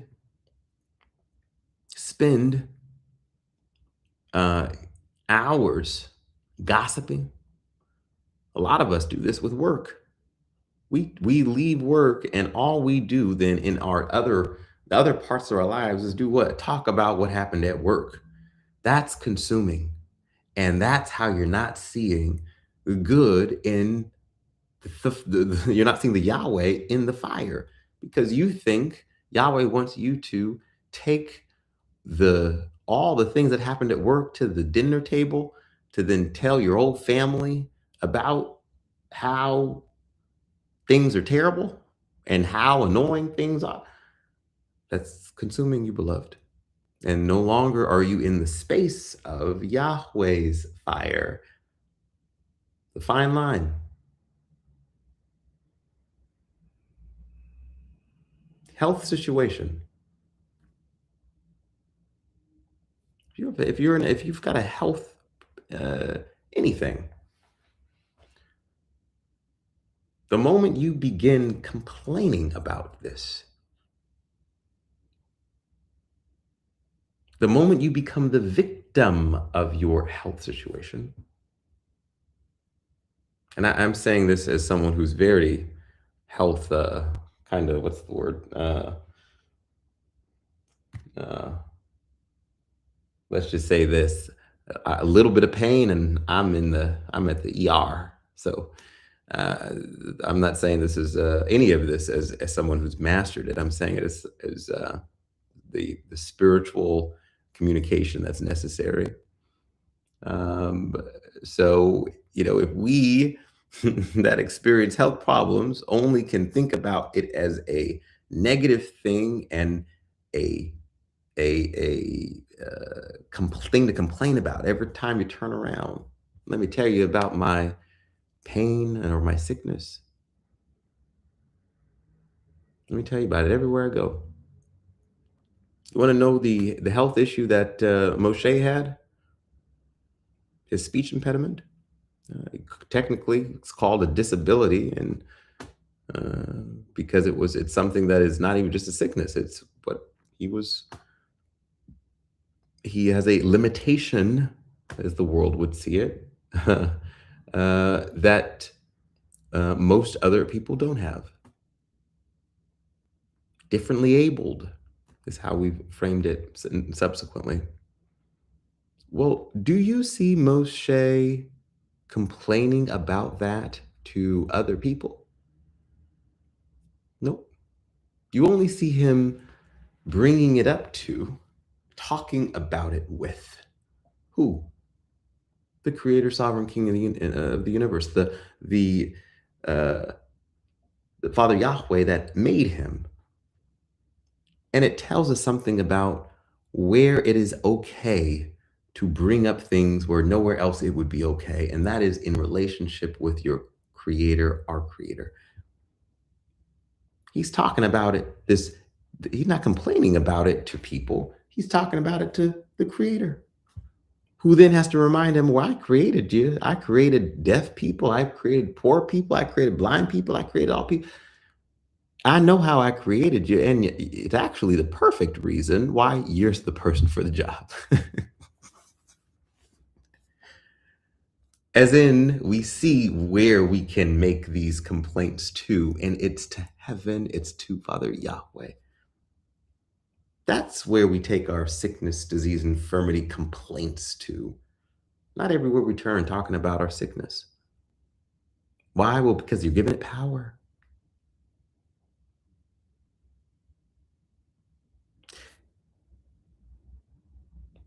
You must see the fire in the same way that Moshe saw the fire.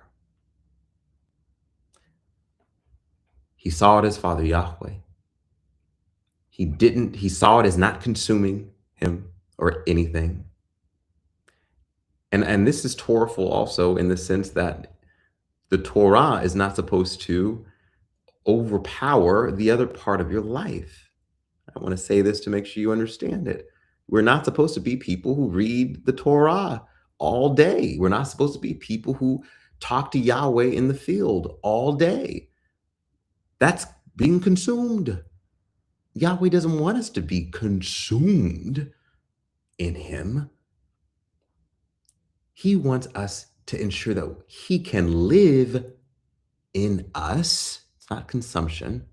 Live through us. But what I'm getting at is he wants us to have a balanced life. Tifret. He wants us to ensure that we are not just people who are studying his guidebook all day, but that we're actually going out and doing the work that his guidebook requires us to do. Because otherwise, why would he have created humanity if he just wanted you to read the Torah all day.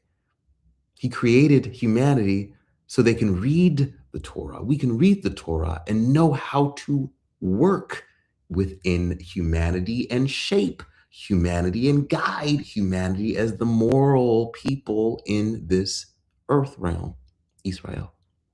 As the people who've been given the book of morals, Israel. He wants us to actually show the world how to do it. He wants us to actually be a light. You can't be a light in the dungeon reading the Torah all day thinking you're righteous. Got to get out there and do it. Got to get out there and try. Got to get out there and fail. Got to get out there and learn. Live and learn. So no, he doesn't want us to be consumed. He wants us to know that the fire is from him. And he wants us to do what as we're going through the fire? Take off our shoes, recognize that the fire is from him, and set it apart. When's the last time you did that? Let me set apart my fire. Let me say, Father Yahweh, I know you are the one who provides all things in my life. And this fire that I'm approaching, Father Yahweh, I am thankful that you have provided the orientation and the direction of where I'm going, and that you have put this in front of me for a reason. And so I, Father Yahweh, am wanting to connect to the goodness of this fire. I'm, Father Yahweh, want to connect to you through this fire to lead, guide, direct me, and protect me. Father Yahweh, I want to learn what you would have me to learn through this fire. Father Yahweh, please allow me to access you in the way that Moshe accessed you in the fire. Bless it, set it apart. Meaning, you got to elevate your consciousness, beloved. We got to elevate our consciousness about our obstacles. Stop seeing them as this is Hasatan and I need to bind and rebuke it. And start seeing it as this is Father Yahweh and I need to connect with Yahweh so that I can use this fire as the opportunity to do what Yahweh is having me to do. And I can use this crisis to propel a nation forward. I can use my gifts and my skills to hone into what Yahweh would have me hone into, to be able to bring about healing, health, revelation, knowledge, or what have you. You could keep thinking all the fires are from Hasatan and only bind and rebuke, but this is an elevation. This is a level of consciousness that is not where what Yahweh wants your consciousness level to be. Imagine if Moshe saw the entirety of Shemot as a design and a plan of Hasatan. Just imagine if Yosef saw every single one of the moments that he was in as a plan and a design of Hasatan that he bound and rebuked, but yet didn't elevate that to, well, wait a minute. I think this might be something here for me to what? Learn, understand, transform. We are people who transform darkness into light. We are people who understand the distinctions between the two, but that we transform it because we are the light in darkness. We are a people that says, we are not bowing down to this darkness. We are going to use it to speak Yahweh's name and to transform the situation, because that's the only reason we're here. Yahweh puts us in these situations because we're the people that he is using to bring about a closer moment of the Mashiach returning. Well, what do we think that's going to look like? Do we think that's going to look like a life of no pain, no issues? Oh, Why on earth would we be here then? We wouldn't. So of course we're going to have the fires. Let's tap into the elevated perspective of the fire. Why? When we do that, what can we do? Well, Yahweh is then going to speak to us and guide us through it, like he did Moshe at that moment of the burning bush where he ran to the fire. Yahweh told him exactly what would happen. You're going to go to Pharaoh. He's going to say, no, I'm not releasing you. He's then going to tell you, why would I listen to you? And then you're going to show him these 3 signs and wonders. Put your staff down, it's going to turn into a snake. Put your hand in your pocket, it's going to turn white, and then it's going to turn back to the color. But do all these things, and then he will do this, that, and the other.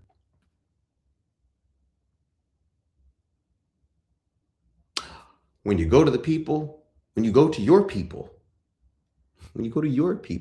right, self-identity, mind you, how we know that Joseph cared a lot about identity and struggled with it is because he spent a lot of his time at the fire talking about what? Well, what do I tell my people? What do I tell the people of Israel? What do I tell your people and my people? The people he's concerned about most are his own people. Tells us how mighty identity is and how much we can get stuck in our head overthinking, overanalyzing, trying to be like that. You always like, look here, just tell them this is the name. This name got the code. They gonna know the code. And also tell them that we got to gather the elders, and the elders are going to help us get to Pharaoh. Meaning Yahweh, even as Moshe is thinking a lot about his identity and how his own people perceive him, right? He's not a people pleaser, I don't think, but he cares like I do, like all of us. We care about what other people think. No matter how much we say, I don't care what people think, we care. As leaders, we actually probably should care, is what Moshe is teaching us. We should care. We should care, not overly care, not excessively care. But it's probably a good thing to think, I wonder if I use this word as I'm talking to my team or my community, I wonder if they're going to think this means this or this means that. Probably a good thing to care about. But he's spending a lot of his time talking about are the people going to believe me? What do I tell them? In the fire, when we tap into the fire, because when we avoid tapping into Yahweh through the fire, meaning we try and pretend like this big thing is not happening. When we try and think, well, I'm going to bind and rebuke it and just not even lean into it. When we run away from it, like Jonah tried to run away from his fire, which was his mission in Nineveh. When we do all these things, that's not about facing the fire head on, going to the conflict, going to the point of confrontation, and doing what first? Praying to Father Yahweh that you connect with the Yahweh goodness of the fire, and that be the DNA, and that be the thing that you experience, the goodness of it. And then asking him about what exactly this mission is all about. Every fire is a mission of Yahweh. Every fire is a quest you've been set on to inspire morality and goodness and light in the world. Every fire you should stop looking at it as a selfish thing. Like, why me? Oh man, what am I gonna do? Yahweh is putting you there so that you can do something for a what? Nation, a community, a people. Every fire isn't about you. In fact, most fires in our faith system is about the multitude of nations and bringing them to Father Yahweh. You're going to be able to connect and get answers for the totality of your mission. If you approach the fire, you approach it without fear, without doubt.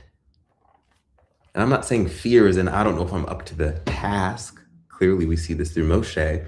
I'm saying fear of approaching the fire. We don't see where it says, anywhere where it says Moshe saw the fire and got spooked and turned. It said Moshe saw the fire and was curious and so amazed at the fire. Wow, look at that fire over there. It's not consuming anything. Let me go over there.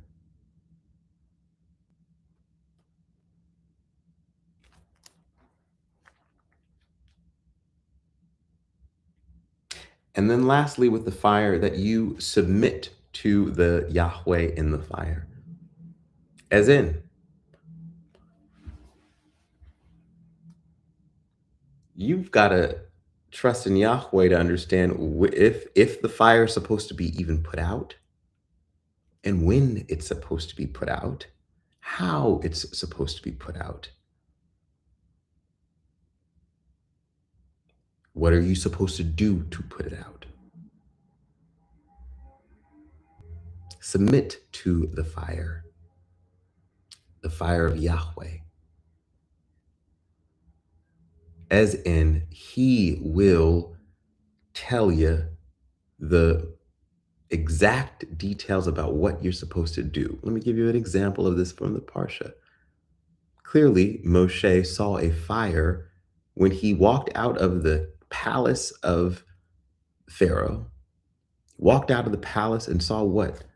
The terrible conditions of his people. He saw the fire then.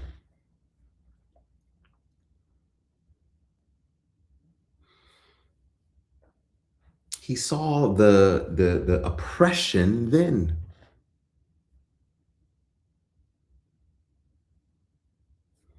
And does it say that exactly when he saw it, that he said, "Oh, let me stand up for justice. Let me go right now, and I'm just putting my whole life down. And right now I see this injustice. I'm focusing on it now." No, he didn't do this. As in, he saw it, he recognized it, he acknowledged it. Yes, he did something. And then what we actually see, beloved, is a whole different scene for a very long time in Moshe's life. And it teaches us, which is when he's in Midian, and then he's doing what? Raising his family, finding a wife, raising his kids. He's spending time with Father Yahweh, raising up his soul, which is why he's able to then see the fire and talk to it versus see the fire and kill it. He's able to help his father-in-law convert from being a Midianite to in the faith system of Israel. This is why there's a Parsha named Yithro. He's doing all this other stuff, but let's not forget, he saw the injustice in a whole other scene. And what do we get from this duality? I see the injustice.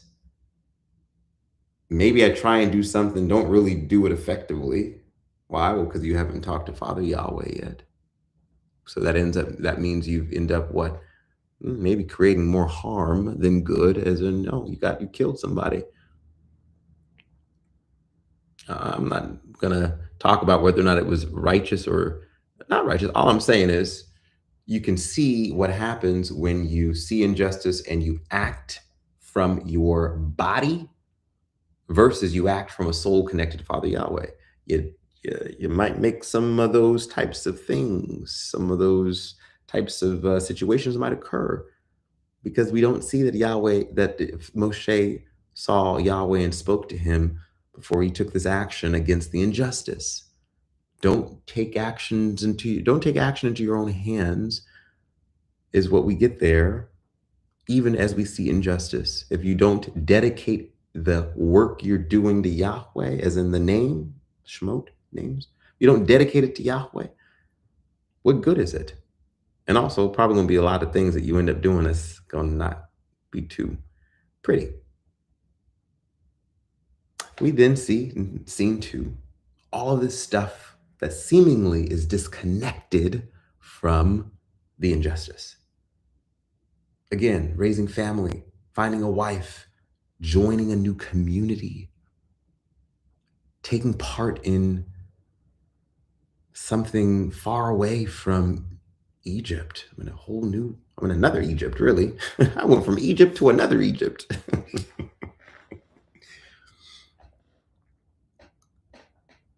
We see that he's working on his own spirituality because he becomes a shepherd. Well, what does it tell us about being a shepherd? Well, you're able to discern more. You notice the small things. You're paying attention to life. You're living in the moment. Moshe had to accept this new life that he had to live in temporarily. He couldn't be there, but also constantly thinking about, I want to be somewhere else. He had to accept where he was and live where he was and be okay with it. Which means he had to be okay with having accusations of being a criminal. He had to be okay with having this thought that I'm on the run. He had to get that out of his mind. He had to be okay with the fact that he had all these identity challenges that he had to square away. And that's when Yahweh came to him, when he was in this place that seems far away. Our journeys, beloved, are always going to be connected to the injustice, to the solving the oppression, to being a light, to our mission that is the reason why we're here in this earth realm. It's always going to be connected to this. But often we will think, where am I and what am I doing? How did I get from the Egypt and Pharaoh's kingdom to the well at Midian, fighting on behalf of the Midian women? Who is Midian? Where am I? How did I get from here to here? We might be in these moments, but Yahweh is saying it's still all connected to the mission.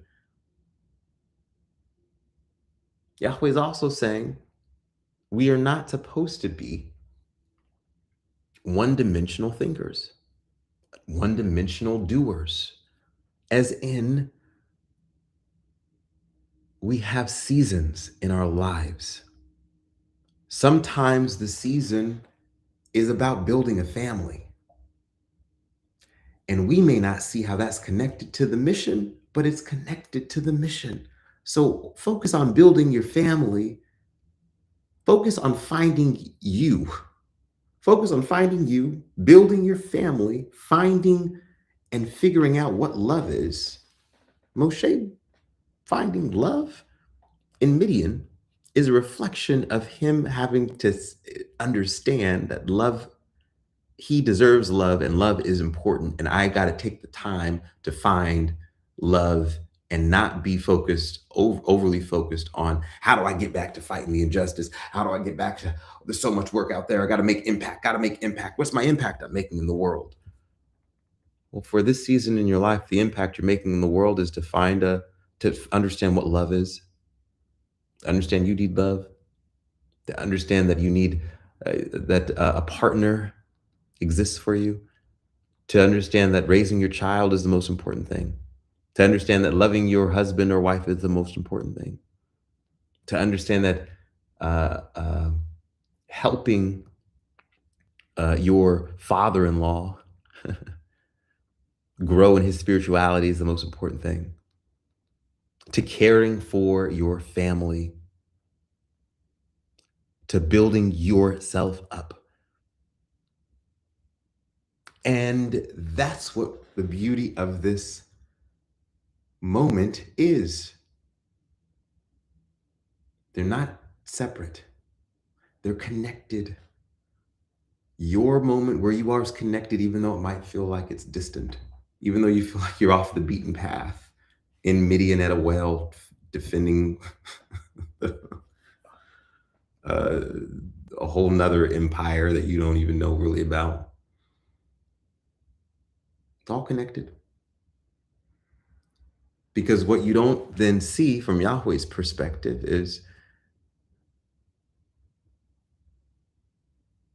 you're not going to reach success in your justice work for the people, the nation, the what have you. You're not going to be able to solve the thing that you're trying to solve until when? Until you work on all of these other things. And so the Father has created a timeline that is so brilliant that over here with the injustice, it's not going to work right now anyway, because what? That Pharaoh is still alive. So that Pharaoh needs to actually die, which is what we see happen. That Pharaoh needs to die. How might we also see that the spirit that exists over there needs to flee? The spirit that exists over here, the generation that exists over here, the leadership, the people, whatever, that needs to die. Well, why doesn't Yahweh just do it now? Yeah. It should work right on timing. That's immediate. No, the kingdom of Yahweh is not like technology and how this generation views technology, which is I can get what I want when I want it. All I got to do is press a button and poof, it appears. It's not how Yahweh works. It's not how the kingdom works. Timing isn't on your timing. It's on Yahweh's timing. You got to be accepting of that. But that timing of when you will have favor in what you do over here, well, people have got to die for that. Spirits have got to leave for that.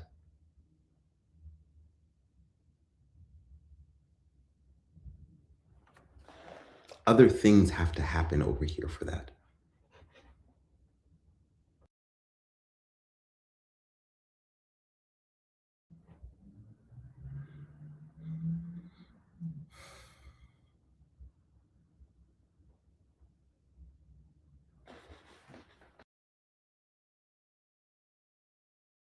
And once that happens, once the timing of this matches, well, it will actually be the timing that it takes for you over here to build up the other versions of your life that seem disconnected but are very connected. If you take this seriously and you actually start doing it, the timing's going to match perfectly. Because by the time I say, okay, you're ready to go, it's going to be the time that I'm saying, okay, yep, you've got favor right there. It's going to match. But you want to know what else? You want to know what else is going to match? It's going to be your growth point. Moshe wasn't ready to go and do his work, his larger work, until he had a family.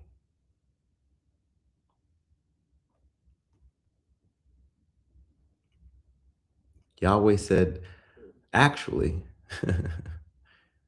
if I make this, if I allow for this to happen right now, you're going to miss the other important thing about your life, which is about raising a family.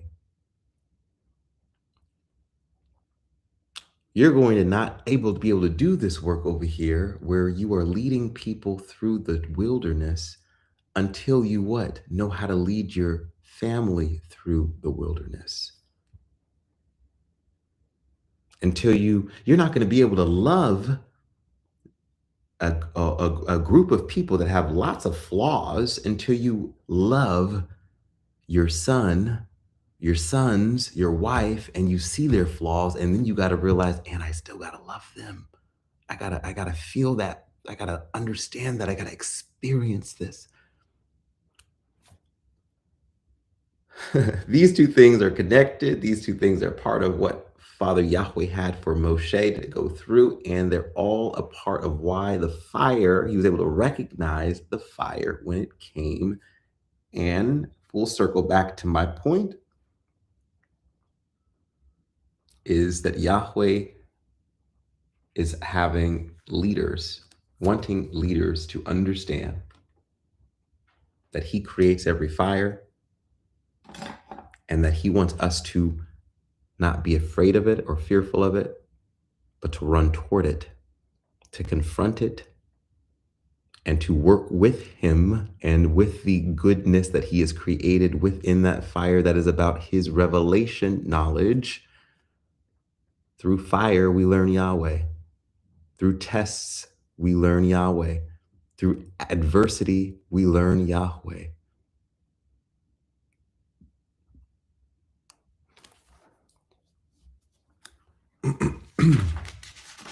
And with that, we will end. I'm going to speak the Aaronic blessing upon all of you. So if you wouldn't mind joining the, if you have children, having your children come forward so they can have the blessing of shalom up on them and over them for the week ahead.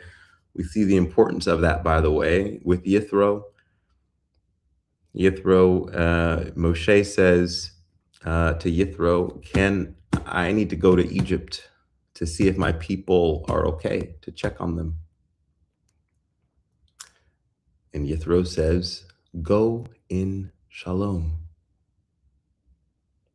Easy to miss, but Yithro, the new convert that Moshe helped raise up, is who Yahweh uses then to bless him with the Aaronic blessing. And I'm saying the Aaronic blessing on purpose because Yithro was a priest of Midian, who then Yahweh uses to bless Moshe with the Aaronic blessing, as in he says, go in shalom. Well, what is the Kohanim blessing? What is the Aaronic blessing? It is all about ensuring that you go with shalom, the blessing of wholeness, completeness, prosperity, wisdom, wealth, knowledge. It's not a blessing of peace, as in no, everything's going to be okay, as in no adversity, but you are connected to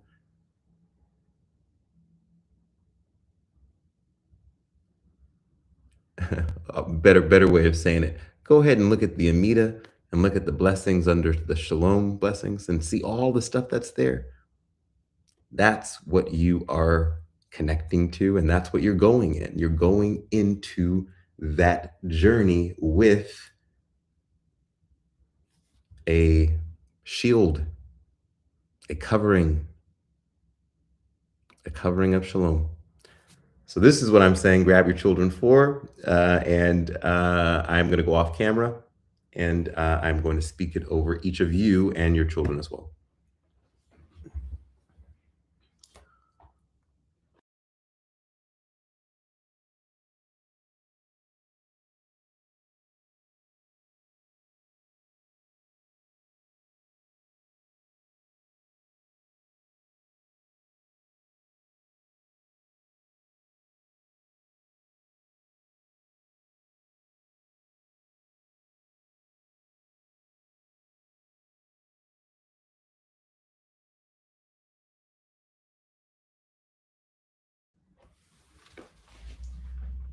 Yevareka Yahweh v'yishmereka, Ya'ir Yahweh panavileka v'kuneka, Isa Yahweh panavileka v'yasamleka shalom.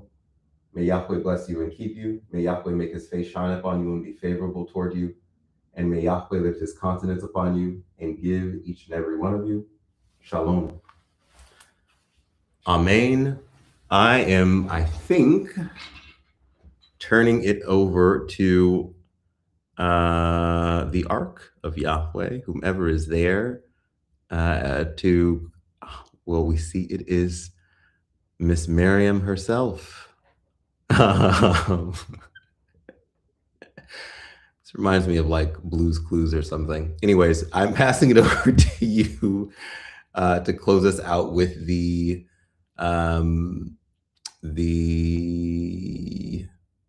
Mashiach Aleinu. Shabbat Shalom. Shabbat Shalom. The Mashiach Aleinu. It is our duty to praise you, Yahweh, the Creator, Sovereign King, and Ruler of everything in the universe, and to esteem your greatness as the Creator of the beginning itself. You have not made us like the other nations of the world, and you have not made us like the other families of the earth. You have not made our portion like theirs, and our lot like their populations. For they bow to nonsense and emptiness, and they pray to gods and lords that cannot save. Whereas we kneel, bow, and give thanks to Yahweh, the King of all emperors, and the Kadosh, set apart one, blessed is he. You stretch out the sky and establish the earth. The dwelling place of your honor is in the skies above. The presence of your power is in the highest heights. And the salvation of your name dwells within the heart of all those who have called upon Yahshua in truth. You are our mighty one, and there is no other. It is truth, Emet, from Aleph to Tau. There is nothing without our King. As it says in the Torah, today you shall know and take to heart that Yahweh is the mighty one of Israel, in the skies above, in the earth below, and Yahweh is in the hearts of all his called out ones. There is no other. As the Creator, Sovereign King, and Ruler of everything, we now rejoice and declare that you are our Father, through the body, blood, death, burial, and resurrection of the Mashiach of Israel, Yahshua. We now rejoice that in your name, Yahshua, we have been made alive, and therefore declare that you and you alone are our salvation. Blessed be your name forever and ever. Amen.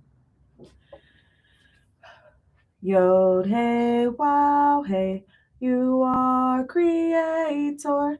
Yod Hey Wow Hey, you are the King. Yod Hey Wow Hey, you are the ruler of the universe.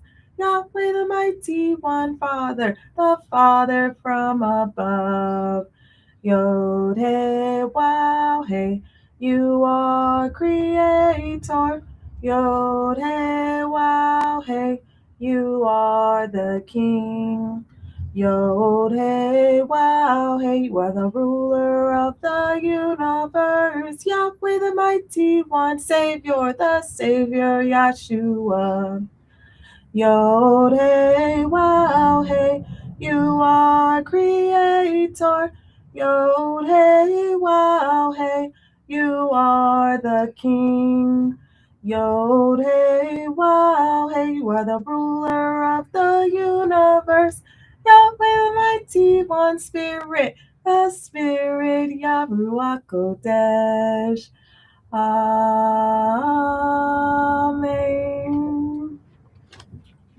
Shabbat Shalom, and praise Yahweh for today's message. Thank you to Shalomia ben Yahweh for leading us through a Torahful Torah portion of Shemot. We learned so much, and I even learned so much about the name of Miriam and the bitter waters and the and the beloved.